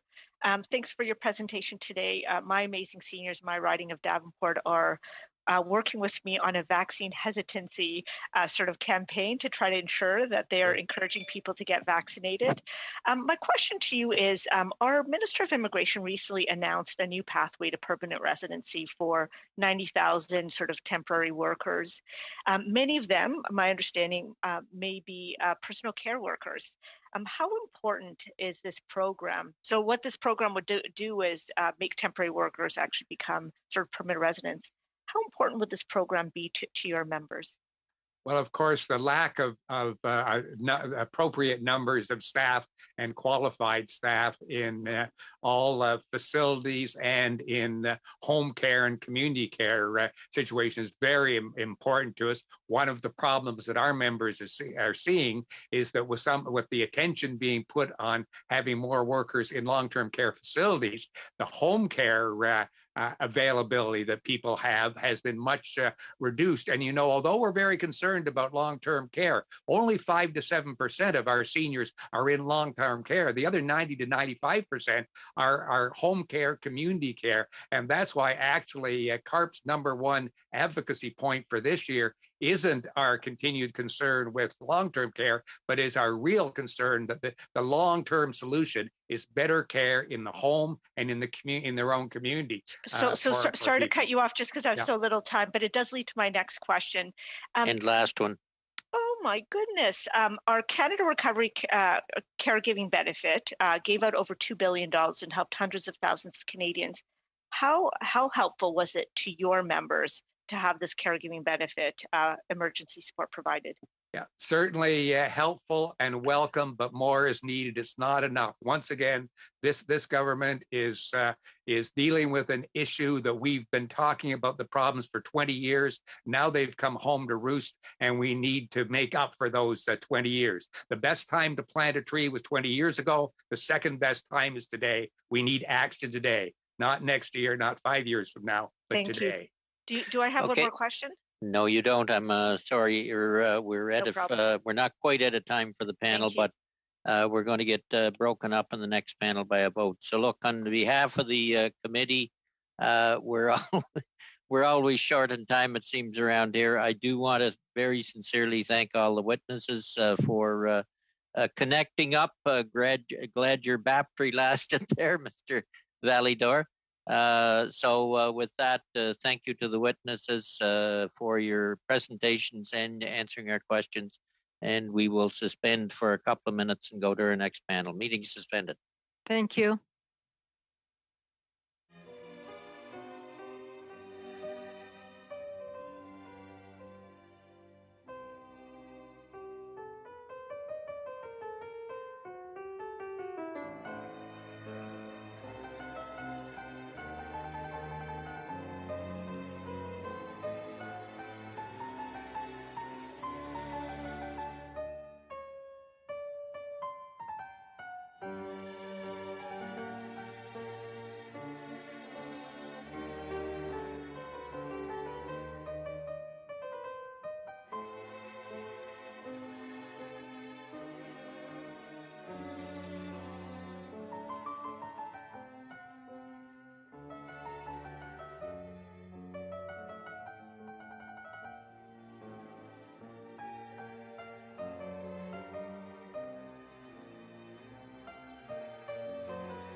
is the second panel of the Standing Committee on Finance, and we are meeting on COVID-19 spending programs and related monetary policy. We are going to, I might as well inform witnesses, we are going to be disrupted by a vote. We will come back. The votes bells go at 5:45 and the vote should be at 6:15 Ottawa time. If we get authority from the committee, we can probably keep meeting until about 10 minutes before that vote, but we'll see when the time comes. So we'll start with the first witnesses. Welcome to the Canadian Association of Petroleum Producers, Mr. Brennan, Vice President, Oil Sands, Fiscal and Economic Policies. Before the committee before, a strong welcome. Ben, go ahead. Thank you. Good afternoon, Mr. Chairperson and members of the committee. Thank you for having me here today. I'm Vice President of Oil Sands, Fiscal and Economic Policy with the Canadian Association of Petroleum Producers. We represent the upstream oil and gas industry. COVID-19 significantly impacted our sector. Reduced energy demand led oil and gas companies to reduce capital spending by $10.8 billion or 31% last year. Oil and gas job losses are estimated at approximately 135,000 in 2020. 3 specific federal programs provided support to industry in 2020. The first is the Canadian Emergency Wage Subsidy. StatsCan estimates the program paid out a total of $69 billion to date for all industries. We estimate that our industry received $694 million from the program in total, or 1%. Our members accessed the program during the first 6 months from March to August and largely stopped accessing it after that. This program was critical to the upstream industry at a time of crisis, was likely responsible for the preservation of thousands of jobs, and was well designed so that when the crisis had passed, from an acute perspective, it would no longer provide support to our sector. The second is the Orphan and Inactive Oil and Gas Wells Program, which provided $1.72 billion in federal funding to the Western provinces. This program has been critical in terms of its ability to provide upstream oil and gas and service companies with additional revenue during the crisis, which preserved jobs while supporting investment in closure and reclamation obligations. To date, the multi-year program is approximately 50% allocated and has leveraged roughly $600 million in industry funds. It is estimated that the program has created approximately 2,000 jobs across 3 Western provinces. Thirdly, Export Development Canada and Business Development Canada provided liquidity to companies through the BCAP programs. Through its direct lend program, EDC joined bank syndicates for reserve-based borrowing companies on an equal basis. Limitations included prohibitions on dividends, debt repayment, share buybacks, and executive compensation increases. Companies were also required to report climate disclosures consistent with the guidance of the TCFD.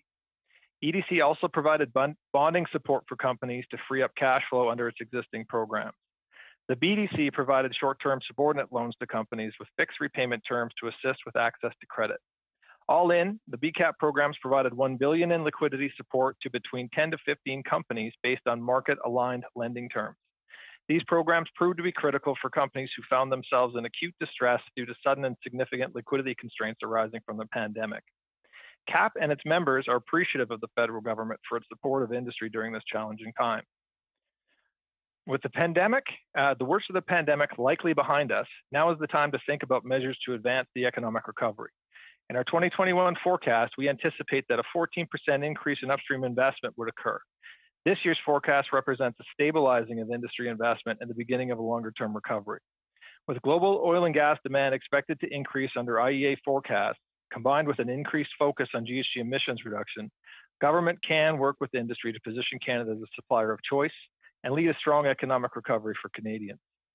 The federal government has adopted an approach to drive objectives through strategic and targeted subsidies for all industries, aiming to decrease GHG footprint and improve environmental performance through national interest industrial policy. Key measures in the 2021 federal budget that could be instrumental relate to clean tech investment and sustainable finance. Regarding clean tech, the proposed investment tax credit for carbon capture, utilization, and storage is a welcome commitment. The design of this credit will need to reflect the economic realities of implementing CCUS on the commercial scale, particularly when it comes to achieving the government's stated goal of reducing emissions by at least 15 megatons of CO2 annually, up from 4 megatons currently. Government indicated the consultation would be forthcoming, and we look forward to the opportunity to contribute. Secondly, the incremental $5 billion added to the Net Zero Accelerator program has the potential to stimulate material investment in other GHG-reducing technologies, such as methane, facility efficiency, and electrification. We believe there is potential for material emissions reduction, depending on the availability and design of the program. On the issue of sustainable finance, the government committed to increase climate disclosures and to publish a green bond framework and issuing its first green bond worth $5 billion. ESG is a top priority for CAP, particularly in the areas of emission reduction, Indigenous engagement, diversity, air, land, water use, and process and personal safety. CAP is supportive of Canada creating its own sustainable finance green bond framework that accommodates oil and natural gas in the economy. We also support a global sustainability reporting standard that is universally recognized and builds on existing frameworks, such as what the IFRS has proposed through its Sustainability Standards Board. Finally, we encourage the government to prioritize the need for better comparability of international ESG data. Significant, independently verified data exists in Canada, but does not in many other jurisdictions. As a result, our industry is perceived to have poorer performance than our peers, largely due to the incompleteness of their data. Thank you for the opportunity to present today, and I look forward to the discussion. Thank you very much, Mr. Brennan. Always a pleasure to have you before the committee. Then going to the Canada Mortgage and Housing Corporation, Michelle Tremblay, Senior Vice President. Go ahead, the floor is yours. Thank you, Mr. Chair. Before I begin, I'd like to acknowledge that I'm joining you from Ottawa on the traditional unceded territory of the Algonquin and Anishinaabe peoples.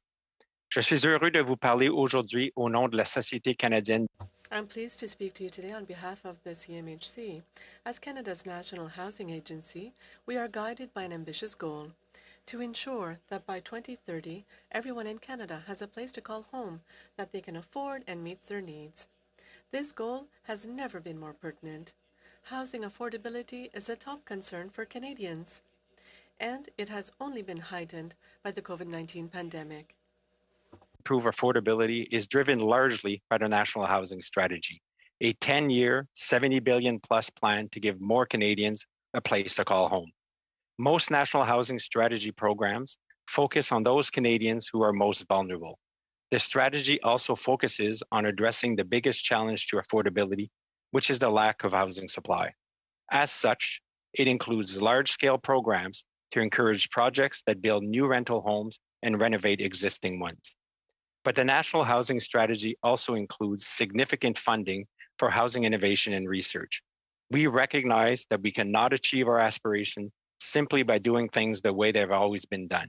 Innovative new ideas and approaches are needed. One way we are looking for new ideas is through our Solutions Lab, a $30 million 10-year program approved by Parliament as part of the National Housing Strategy, which examines persistent, complex housing issues. Solutions Lab bring together diverse stakeholders, including experts in their field, housing providers, developers, and people with lived expertise, to quickly develop potential solutions to some of the most difficult challenges facing our housing system today. These project teams are supported by expert consultants who help design and implement labs that provide a safe space for diverse perspective to come together, for assumptions to be questioned, and for new ideas to emerge and be tested. It's within this context, that CMHC worked with Generation Squeeze and other stakeholders to establish a Solutions Lab to examine issues relating to housing, wealth, and inequality, and how to improve housing affordability for Canadians. As of December 31st, CMHC had provided funding to a total of 47 Solutions Lab. I would like to share some examples with you today. One of the most advanced labs is examining how we can help increase access to suitable housing for Canadians who are released from the federal prison system after completing their sentences. These individuals are often released with no identification, no money, and no supports in place. So you can imagine the challenges they face in finding a place to live, especially with a criminal record. This lab is also exploring opportunities for ex-prisoners to find jobs in the housing construction industry, including possibly helping them build tiny homes they may one day occupy themselves. Another lab is creating a roadmap to remove barriers to shelters and other services for women and transgender people who have been victims of violence. The ideas and materials generated by this lab will help to develop adaptable housing and supports for these vulnerable groups. We are also funding a solutions lab entitled Housing Through an Autism Lens, a Pathway from Crisis. Supports for people on the autism spectrum typically end when the individual reaches age 18. So access to affordable housing is a major issue for autistic adults. Barriers can include everything from knowing what to look for in a suitable house to understanding leases and how to share space with others. The end product of this lab will hopefully be an integrated set of flexible housing related supports, services, and bricks and mortar solution that will be broadly adopted so autistic adults have better experience with housing.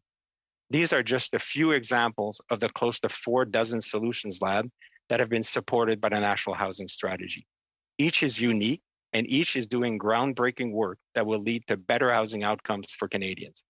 Mr. Chair, thank you for the opportunity to speak about this unique approach to solving complex housing challenges across the country. I'd be happy to take questions from the committee. Thank you. Thank you very much, Mr. Tremblay. Then turning to the Conseil National des Chemins, Mr. Serre, spokesperson. Mr. Serre.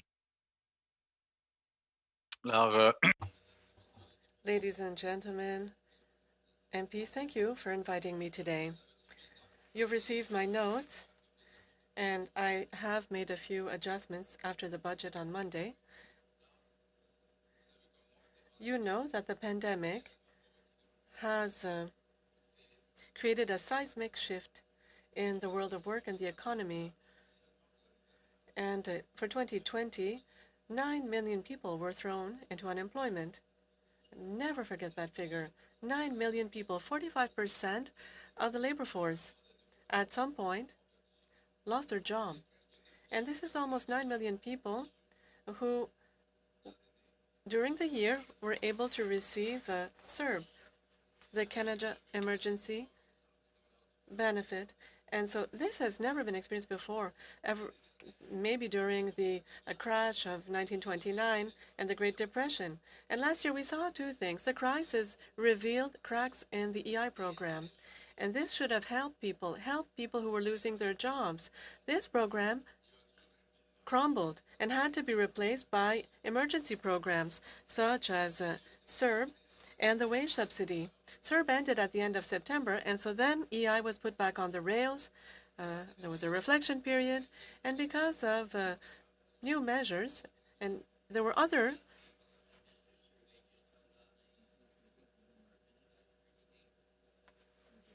but the bells are ringing. Do we have? We need support from the committee to continue to about 10 minutes before the vote. We okay with that? Any complaints? Mr. Clerk, sometimes they count down that vote faster, and so just if you could really watch it. None of us want to miss this vote. It's a confidence vote. Okay, Mr. Serre, we got authority. Go ahead. Floor is yours. So I start up again? Okay. So what I was saying is that as of September 2020, programs were put into place to replace CERB. And so then we had the CRB, the Canada Recovery Benefit, and this was administered by CRA. It was for people who couldn't get EI. And this also included freelancers. So we saw that if the EI program had crumbled, it was essentially, and this is serious, because of cuts that were imposed in the 1990s, more specifically between 1990 and 1996 under 2 separate governments. The past 25 to 30 years were experienced under this heavy weight. This program was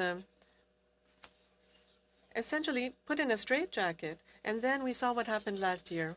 What I have to say is that without these emergency measures implemented in the spring of 2020, the CERB, EI, CRB, wage subsidy, we would have seen a lot of misery, as our grandparents experienced during their time. These support measures allowed people to pay the bills and to at least keep treading water, but also it injected some considerable sums of money in the local economies. Government was able to avoid the worst case scenario. It's the first time, to our knowledge, that a government has reacted with such strength to support its population faced with such a serious crisis, with simplified programs covering sectors that had been forgotten in the past by EI. So it was, in a way, a type of social Marshall Plan that the government implemented ever since last year. Some elements should be modified. The administrative delays to EI are extremely long. CRA and Service Canada are working in silos. There's a lack of communication between both agencies, and this creates problem with regards to mistakes and delays.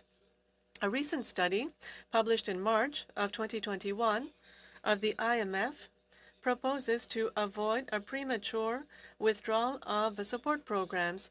They note that the crisis is a wonderful opportunity to review the EI system, including its role as a stabilizing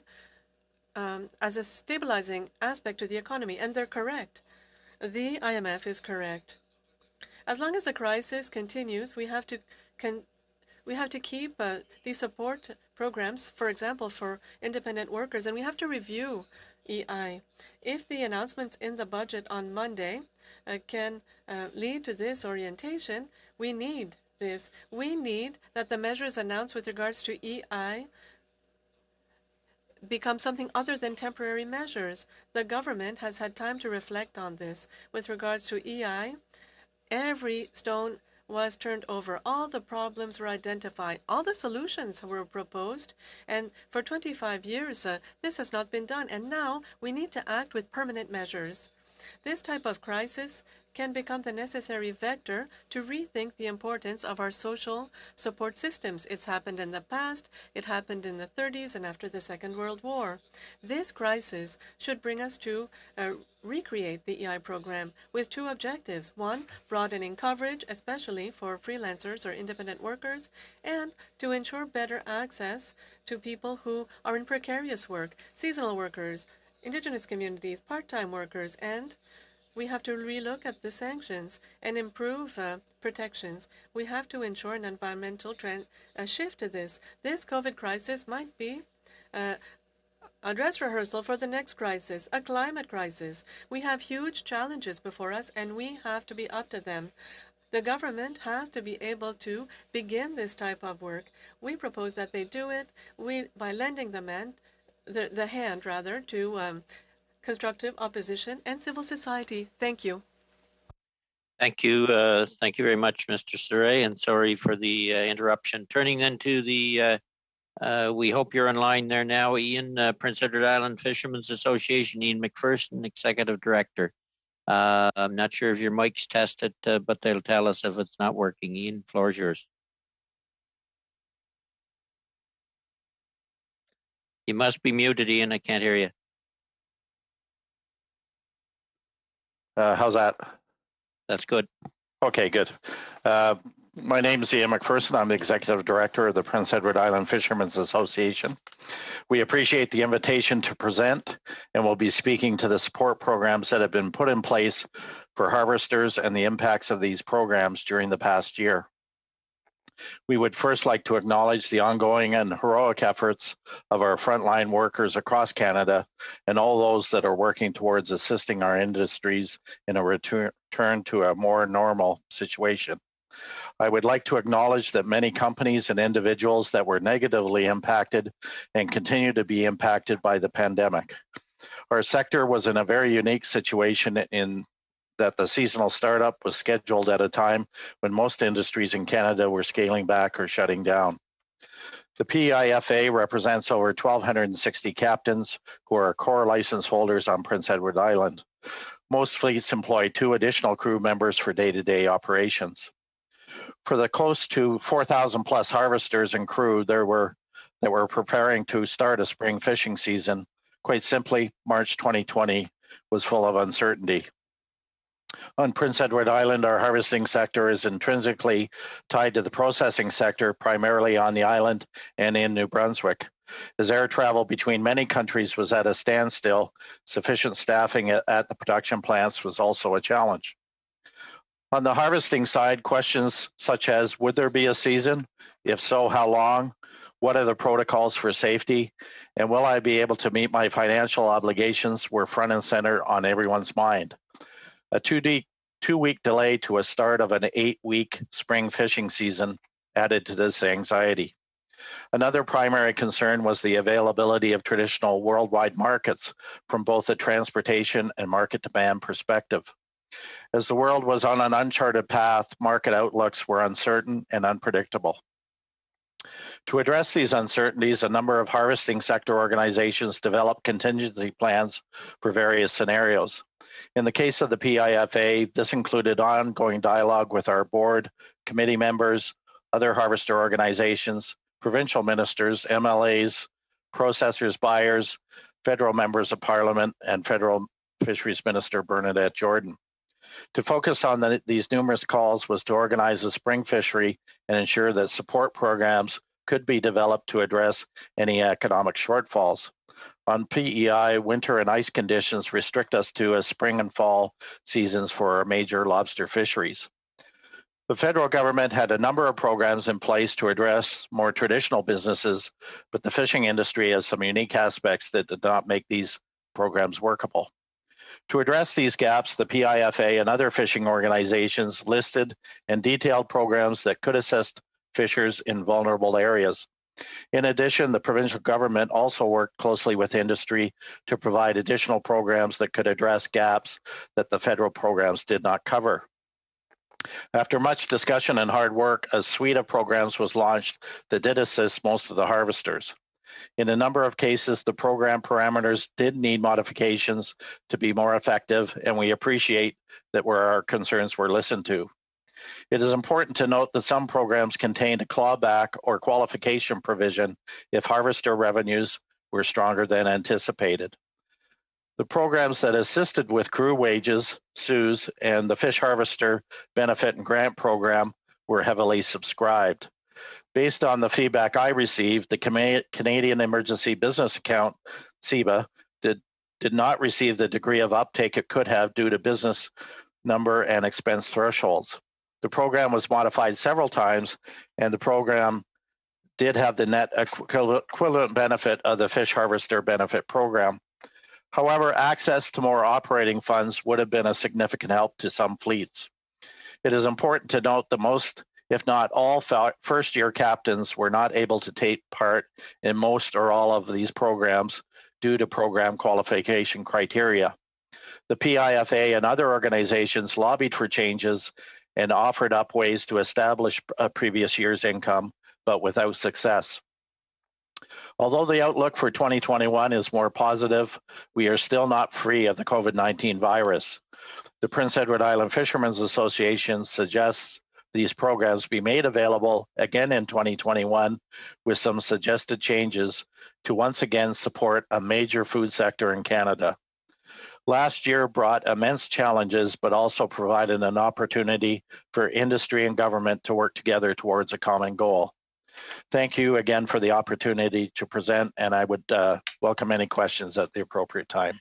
Thank you, Chair. Thank you very much, Ian. Then turning to Rachel Fadoc, Mr. Tassé Goodman, President, or Miss Tassé Goodman, President, and Mr. Prudhomme, Director General. The floor is yours. Monsieur le Président, je vous remercie. Thank you, Mr. Chair. Ladies and gentlemen, I'm Gisèle Tassé-Goodman, President of FADOC. I'm accompanied by Denis Prudhomme, Executive Director of our organization. I'd like to thank the members of the committee for inviting me. FADOC is a grouping of people 50 years and over. We have over 550,000 members. In each of our political testimonies, we want to contribute to the quality of life of seniors. As we all saw, seniors were on the front lines as victims of the pandemic of COVID-19. Many programs and expenses for seniors were created within the framework of the health crisis. The federal government reminds us a lot that they have allocated an extra $1,500 per senior couple with a low income. Also, there was the GST credit in April for all the population, then old age security. We want to note that these sums were received late. Seniors had to wait up until July 2020 to receive financial support through old age security as well as the guaranteed income supplement. If the 10% increase of OAS promised by the government in 2019 had been implemented in March 2020, over $1,500 would have been allocated to a seniors couple, and this only in OAS. Nonetheless, with the tabling of the federal budget, FADOC is pleased that the Prime Minister is respecting the commitment made in 2019. Our organization was recommending that the 10% increase of old age security would be for all people eligible for this benefit in order to avoid creating two classes of seniors. The money given by the federal government to provinces and territories to support them in the field of health was also very well received. However, it would have been good that the increase of the healthcare transfer be dealt with during the last budget. It is true that sums have been put aside for long-term care homes and palliative care, but these investments will be with strings attached, and we're looking forward to see how and when this will be sent in Quebec. Within COVID-19, the assistance given to community organizations was well received by our organization. FADOC believes that New Horizons for Seniors is a good program and supports different organizations directly. Its broadening was something that we welcomed. In the same vein of thought, the $90 million of dollars announced in the last budget to directly support community groups for home care was also very well received. Among other positive measures within the COVID-19 funding, we would note the extension of the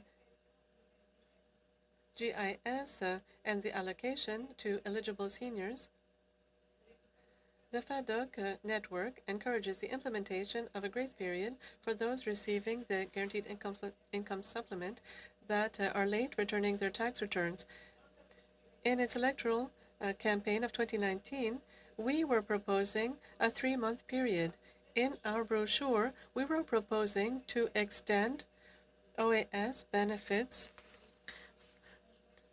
for a deceased person, that a deceased person's OAS benefits be extended for a 3-month period for their spouse. Right now, any amounts received after 1 month must be refunded. This measure would help a grieving senior to restructure their personal finances. The last measure implemented during the COVID-19 pandemic drew the attention of our network. It's the reduction of mandatory withdrawals in RIFs. This is a good measure, but we were asking for an extra reduction of mandatory withdrawals from RIFs, a suspension of these mandatory withdrawals for 2020. For many seniors, RIFs allow to support retirement projects that have been completely upended by the pandemic. Despite all these canceled plans, some seniors had to withdraw sums accrued during their career. I would like to thank the members of the committee for having invited us. Mr. Prudhomme will answer questions. Thank you very much, Ms. Tassie Goodman. We'll turn to our last witnesses, and then we'll have to go to a vote. Dr. Kershaw, the floor is yours with Generation Squeeze. Go ahead. Thank you very much. I've been requested today to speak about a solutions lab I lead in partnership with the Canada Mortgage and Housing Corporation called Wealth and the Problem of Housing Inequity Across Generations. And I do so as a UBC professor and founder of Generation Squeeze, which is a university community collaboration. Our lab is an exciting one because it's searching for solutions to Canada's housing affordability challenges caused by the fact that we have a growing, even skyrocketing gap between local earnings and average home prices. And that wider gap between home prices and earnings creates wealth inequalities, especially between owners and renters, and also between generations that bought homes decades ago compared to those that are starting out in the housing market today. In addition, the gap imposes dramatic unaffordability barriers, barriers especially for younger generations of renters and aspiring owners, newcomers of any age, and seniors who are renters. And within those groups, the barriers can be particularly great for Indigenous residents and Canadians of color. So given all of that, the growing gap between home prices and earnings turns out to be a major impediment to the CMHC's ambitious goal that all Canadians can afford a home that meets their needs by 2030. And at Generation Squeeze, we think that goal is so important, we've embraced it as our own and encourage all in Canada to do the same. And in pursuit of the goal, we aim to disrupt a root cause of the growing gap between home prices and earnings. Our lab starts with a recognition that if a pandemic-induced recession does not deflate home prices, then we can no longer ignore the probability that our housing system is actually structured, even if unintentionally, to grow housing values out of reach for local earnings. Indeed, our lab is hypothesizing that many everyday Canadians, myself included, are entangled or incentivized by public policies to bank on profits from home ownership to secure our financial future and gain wealth. And by being thus entangled and responding to such policy incentives, we reinforce feedback loops in the housing system, which further fuel home prices and wealth inequalities. My personal story is emblematic of this hypothesis. BC Assessment reported that my home increased by $300,000 in the year before the lab started. And that single year increase is way more than I earn as a hardworking professor. It gave me lots of opportunity to leverage the additional housing equity for home improvements and even other investments in the stock market, which I've taken advantage of with the support of remarkably low interest rates available amid the pandemic. So I clearly benefit from rising home prices.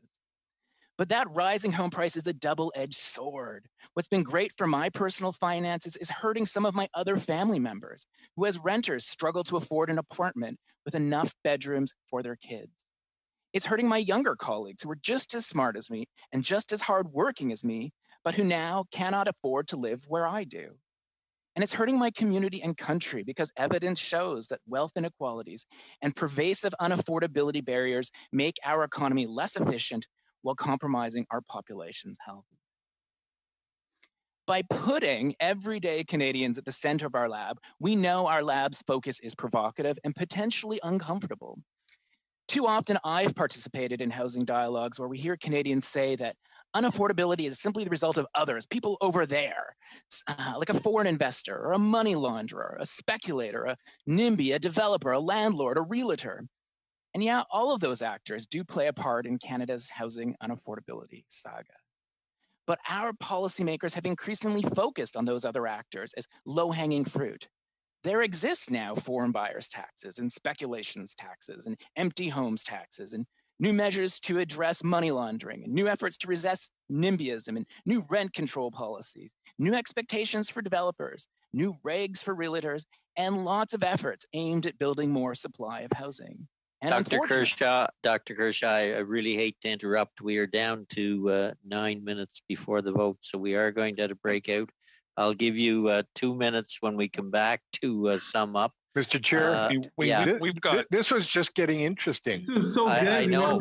I don't think anybody needs to time to get to the chamber unless I'm mistaken. I'm looking on the call, and I think all of us are. Are we okay? Are we all okay? Absolutely. Sorry, Mr. Chair. It is extremely interesting, but the reality is, if the app doesn't work for any one of us, that we're actually going to have to log on. That's the problem. That's the concern, and it is a confidence vote.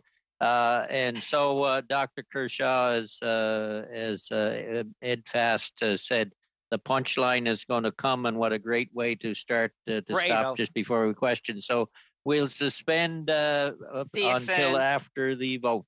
That should take about 20 minutes. Thank you, folks. Meeting suspended.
Dr. Kershaw to wrap up his presentations, and then we'll go to a fairly series of questions, starting with Mr. Fast, then Ms. Zerowitz, and we'll cut them back to 4 minutes to get more people on.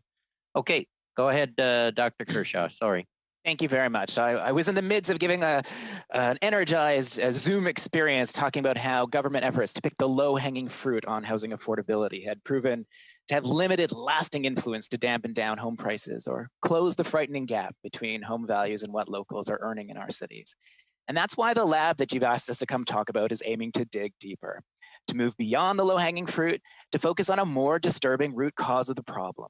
The reality that many everyday Canadians, myself included, are entangled in perpetuating our unsustainable, unaffordable housing system because public policies incline us to organize our wealth strategies in ways that count on home prices rising faster than earnings.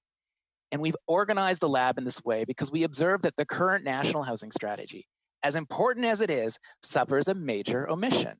Never once does this strategy mention the word wealth.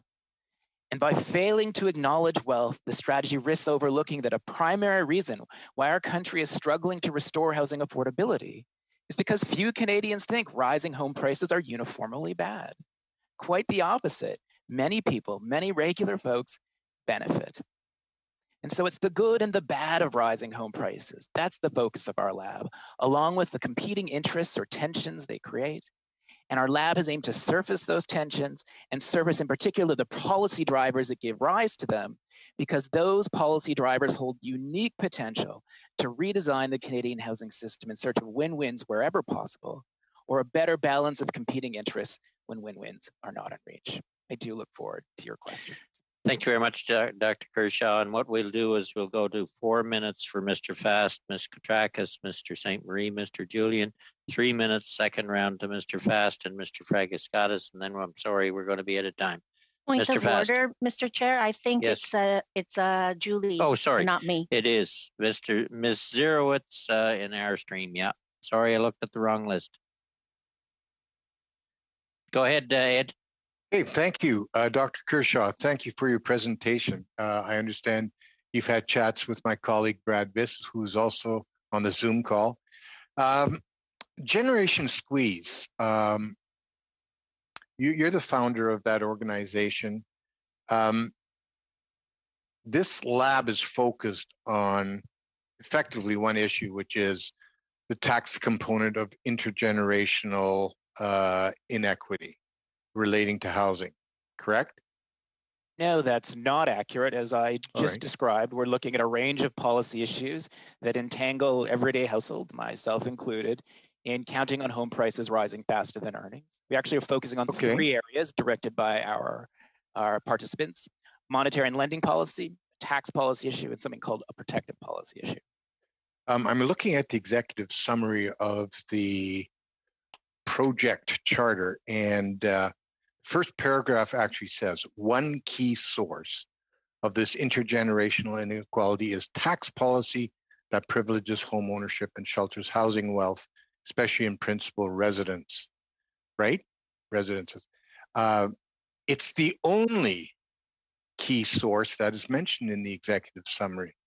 So that's why I'm a little bit puzzled why you would say, well, there's a whole bunch of other things being discussed, because I've read through the charter and it seems to be focused primarily on that issue. Yeah, well, I'm so pleased that you are focused on it. These are important issues, and I welcome that. If you look at the text, it's clearly talking about public finance, of which tax policy is one, and that's a very broad category. I think what you're wanting to get from me is some sort of, pardon the phrase, like a gotcha moment. So let me say emphatically, no. I have Dr. never Kershaw. had any conversation with any MP, any minister, or any senior bureaucrat who has ever asked me to come and consult on the design of a specific tax policy with regards to housing. So yeah, if I can just make sure that's on the record, yeah, then I'm delighted to chat more intellectually about. No, this is not about gotcha. This is about trying to get to the bottom of a study that is, I think, very important to Canadians. Obviously, CMHC saw it as being important. I did want to just ask you, you have been quoted in the National Observer as suggesting that you want Canada's tax systems shifted to take more account of property value and other wealth.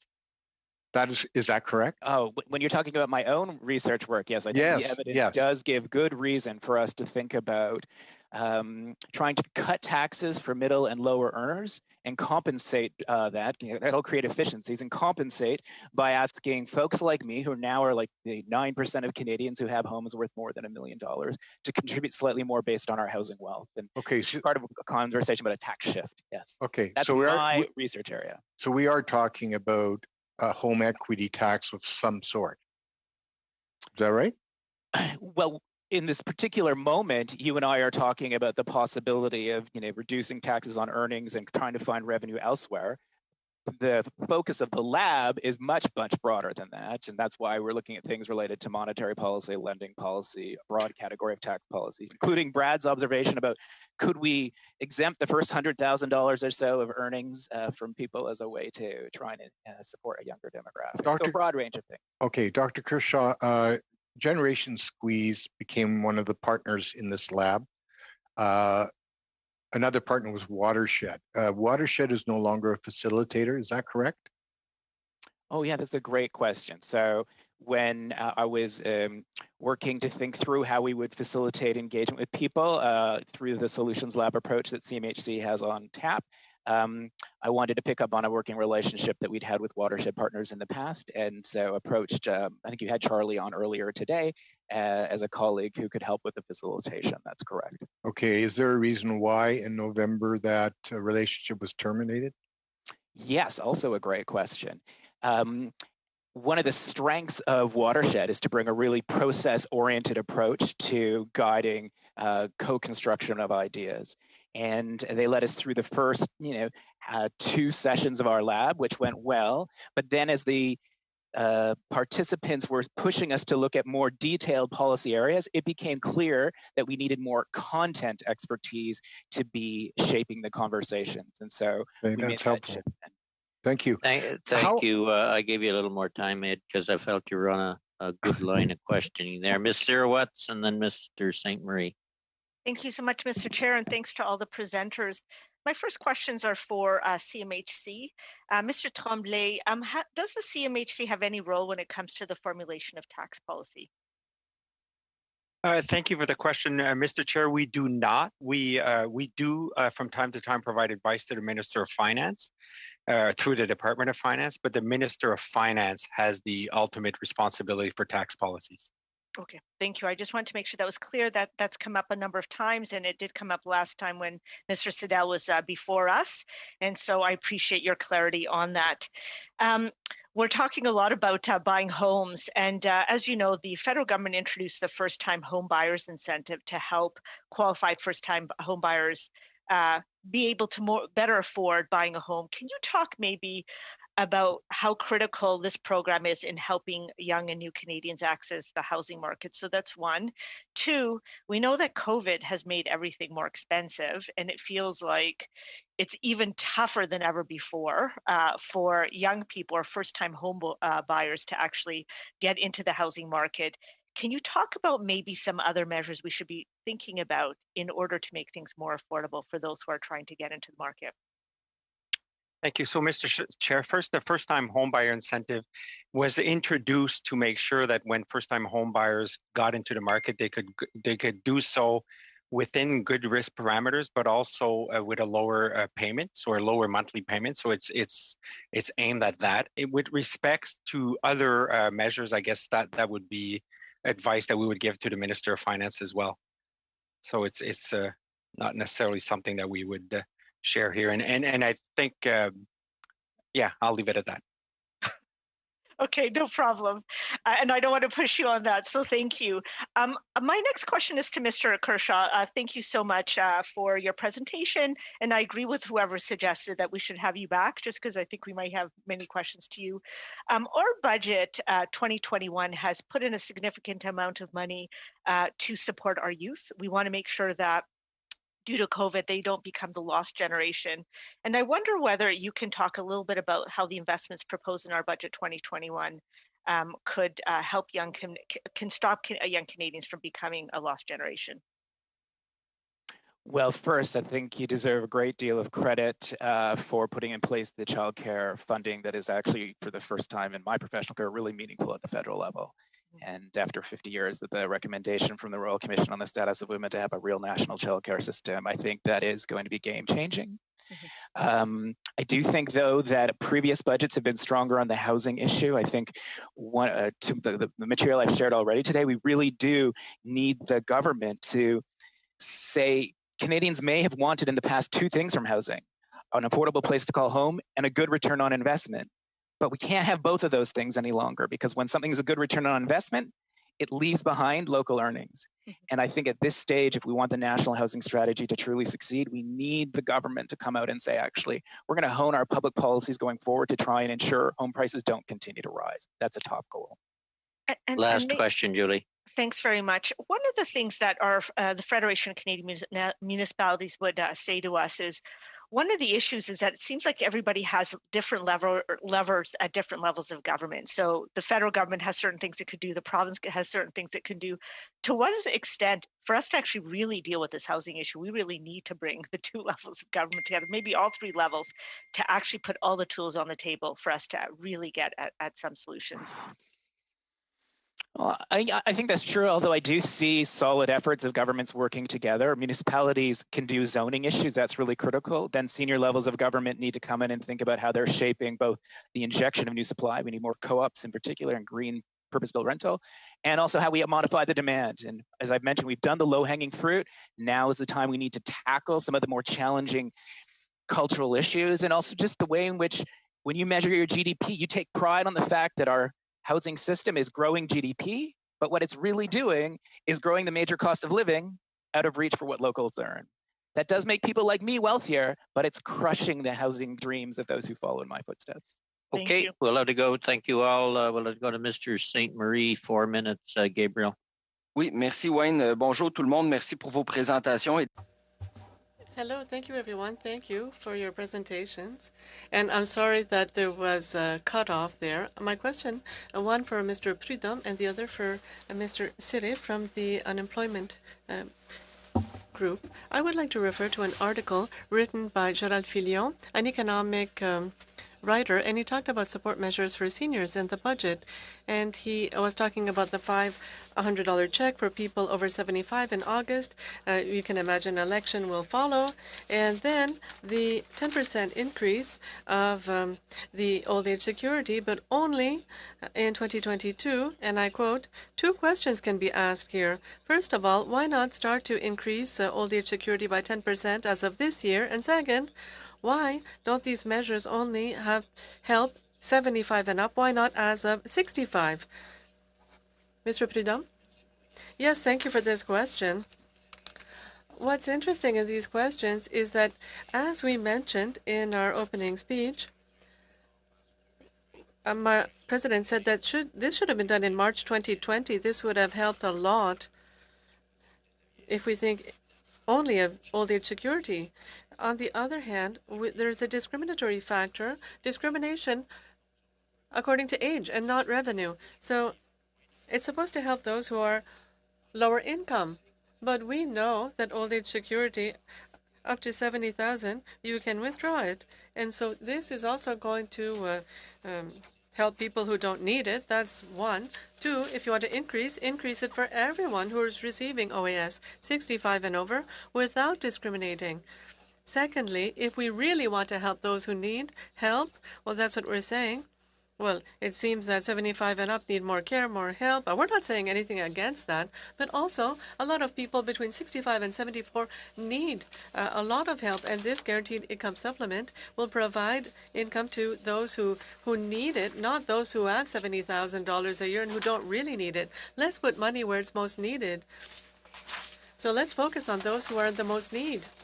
Mr. Sire, thank you for your presentation. And speaking to the importance of reviewing, true EI system that covers seasonal workers, precarious workers, freelancers. We could talk about this at length. With your budgetary analysis, and I know that this is tight, do you have any comments to make on the measures that were implemented for extending special measures for EI and for the recovery benefit? Well, there's two things here. One, the recovery benefit is for people who cannot receive EI. So we're thinking about freelancers. That's a lot of people. It's 15%. 15% to 3 million of people in Canada are self-employed. So those who are unemployed since the beginning of the crisis, well, they're counting on it. So this was extended. Now it's 50 weeks, same as EI. It's been extended and it's going to end in September. And there's nothing else on the horizon right now. They say they want to study broadening the coverage of EI and to be able to cover self-employed people. But I think that for self-employment people, this creates a lot of insecurity because it's a pressing issue. As for EI, we've seen this program collapse last year. It's been thought about. Different measures were implemented as of September. A lot more flexibility was introduced, and this was wonderful. So they extended the benefit period as well, up until 50 weeks. This is going to end in September. We thought, because there were a lot of consultations, and there's a mandate at the department to do a thorough review and to update this to the 21st century. And so at the first blush, reading the budget on Monday, we thought there was the implementation of permanent measures, for example, for the eligibility criteria, to understand, no, that's not the case. We still have temporary measures in place. And I think that we had enough. We've had enough. I'm sorry to say it this way. We've had enough of pilot projects, temporary measures, patching up things here and there. The EI system was broken in the 1990s, and that's why it was not able to play its role last year. As I was saying, all the solutions have been looked at. Everything has been accounted for. It's time to implement permanent measures. Thank you. Thank you. Thank you both. Turning to Mr. Julian, followed by Mr. Fast, and closed by Mr. Fraser. Mr. Julian. Thanks so much, Mr. Chair. Thanks to all our witnesses. We deeply appreciate that you're here today. I'm going to go very quickly. I'll start with you, Mr. Tremblay. How much in the past year has CMHC provided in liquidity supports for Canada's big banks? They've received over $40 billion in profits so far. And how much over the past year has CMHC devoted to the actual construction of new affordable housing?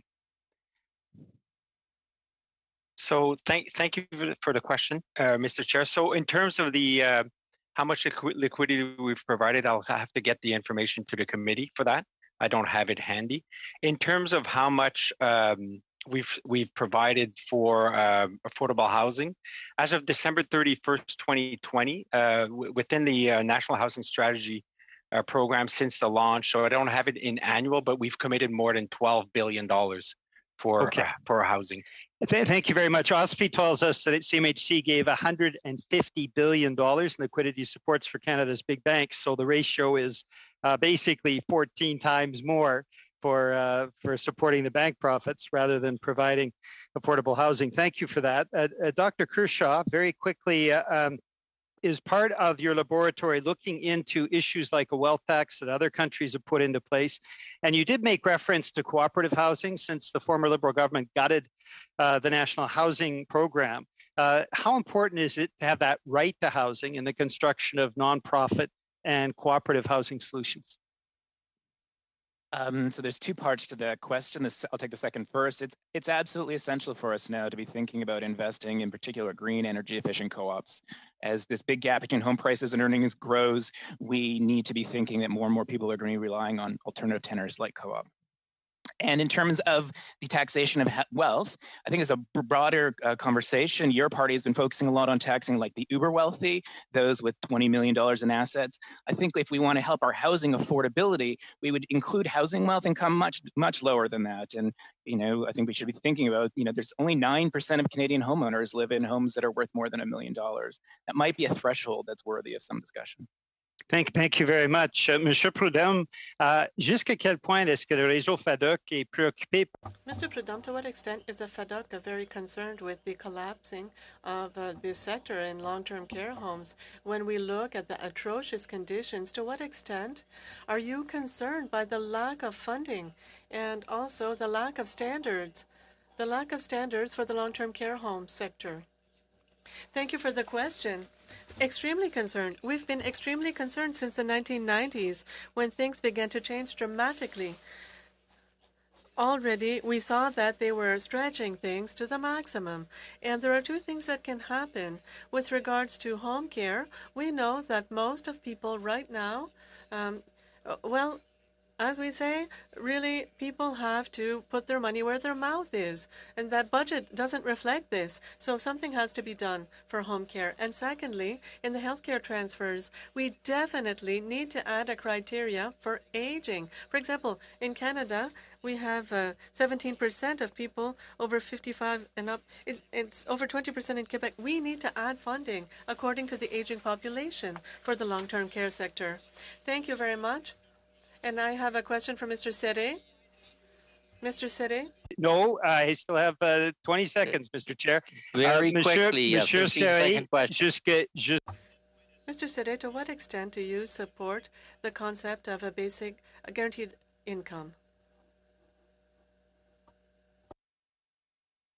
You're muted, Pierre. Pierre, you're muted. Alors, je remets la chose. Oh, here we go. A guaranteed basic income. So we have to define what we expect when we talk about a minimum guaranteed income. There are different schools of thought on this. When we talk about a minimum, a guaranteed minimum, are we going to replace all the support measures for income replacement? I'm thinking of all the types of income replacement things we have. Are we going to replace everything? Well, this would have to be defined, and good luck in constitutional negotiations with the provinces. If we want to ensure a vital minimum for everyone, well, that would be welcome. I think that EI would be a wonderful start point if it is reviewed and overhauled in a broad way, an in-depth way. This could be a really good start point in order to make sure to have a basic minimum income for those who lose their jobs, at least. Cut you there, Mr. Saray. And then Mr. Fast for about 2.5 minutes, and followed by Mr. Fraser for 2.5. Ed? Yes, Dr. Kershaw, you are in favor of taxing housing wealth, correct? I think in an answer to Mr. Julian's question, you said there needs to be a move more towards taxing housing wealth. Well, we already do that in this country, for sure. We already do tax property. I would suggest it would make more sense for us to shift to taxing property, high-value properties more, so we could cut taxes to earnings for low and middle earners. So can you tell me how did Generation Squeeze and CMHC come together on this? Who provided the impetus for this study? Oh, that's a great question. I could read to you the email I wrote when applying to the Solutions Lab.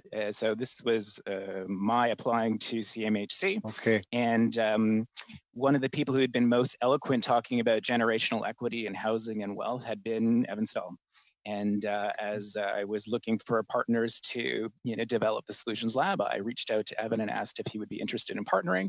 And also, given that I was applying to CMHC for funding, could he be able to do that with me, given that there might be conflicts of interest. What's the status of the study now?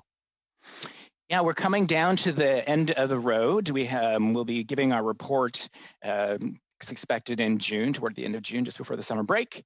And it's been extended because of the COVID situation. We had to do more of it online. That required a pause. But we have 3 working groups creating policy prototypes related to monetary policy, tax policy, and protecting people in the case that should the quote-unquote bubble ever burst, those who might be most vulnerable in that situation. Can you tell me, Mr. Tremblay suggested that CMHC has no role in formulating tax policy, and yet CMHC entered into a partnership with you to actually work on something that focuses on the tax elements of intergenerational inequity. So how I'm having trouble squaring that, because you've just suggested that Mr. Siddall was a natural partner because he shared your approaches to the issue of intergenerational wealth, especially the issue on tax. I hope I haven't misquoted you. I would pause you there. I think that your characterization there isn't repeating what I said accurately. Okay. I would say that Mr. Siddall was actually very strong at talking about housing wealth and intergenerational tensions. And he has this lovely speech about how he wakes up thinking how he would ask his mom to help him solve the housing crisis. That's very in keeping with Jen Squee's language and framing. So that orientation is something that that we crossed paths on and made CMHC a good partner. I'm sorry, we're going to have to end it there, Ed. Really sorry about that, but Mr. Fraser, you've got time for about 2 questions, and we got to close. Sure. Well, first, maybe let me add some clarity to this. I just point out CMHC in the discussion that preceded my questions. CMHC, it's not just that their opinion that they don't offer tax policy, but by law, they don't offer advice on tax policy to the government. And I'll point out just for the record that the minister's been absolutely clear. The government's not considering a home equity tax in any way, shape, or form. Any suggestion to the contrary is entirely false. J'ai une petite question pour Monsieur Serre. I have a short question for Mr. Serre. According to you, what would have been the impact on our economy on the programs set forth by the government for workers and for businesses, such as CERB or the wage subsidy? The impact for the economy, well, it would have been a collapse of the economy if we didn't have that. So many people would have gone bankrupt. They would not have been able to pay for the rent, the mortgage, for necessary things. The help provided by the government was massive. I did a quick calculation here. I added up what was spent up until now in wage subsidy, CERB, EI, etc. since September, $200 billion. This $200 billion came directly to citizens, to support citizens, and it's money that is returned directly into the economy. $200 billion is a huge amount of money. If you look at the EI budget, it's over 10 years. And this gives you an idea of the scope of the crisis. It's over 10 years of budgets of EI that were spent in 1 year. And this went directly in the pockets of citizens. Without that, I think that so many bank presidents or cooperative presidents would have cried, because people would not have been able to pay their mortgage payment or even their grocery bill. People were helped directly, and this was a very good move. Friend and colleague Elizabeth May has been left out of this meeting. I'd be happy to give her a question. Okay, Elizabeth, a fairly quick one at that. Oh, I'm so excited. Okay, quick one to Dr. Kershaw. I'm very interested in the tax announced in the budget on non-resident, non-Canadian. Elizabeth, pull your mic down. Sorry, there you go. I actually have to move it up. Sorry, Chair. The non-resident, non-Canadian vacant house tax. I'd like your take on that. Thank you.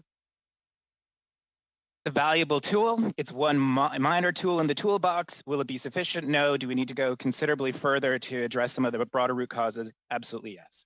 If I can squeeze in another quick one, what do you think the effect of Airbnbs is on affordable housing? Yeah, we absolutely need to regulate short-term rentals so that we keep our housing supply available for locals as opposed to visitors. Okay, we're going to have to end it there before somebody tries and sneaks in another one. In any event, look, I am really sorry to have to rush the end of this meeting, but we're back. We're already into another committee's time. I apologize to those who didn't get any questions. Very interesting discussion. So thank you sincerely to all the witnesses. Your presentations, even if you didn't get a question, are on the record and will be considered in terms of our study. So with that, thank everyone. Thank you all very much, and meeting adjourned.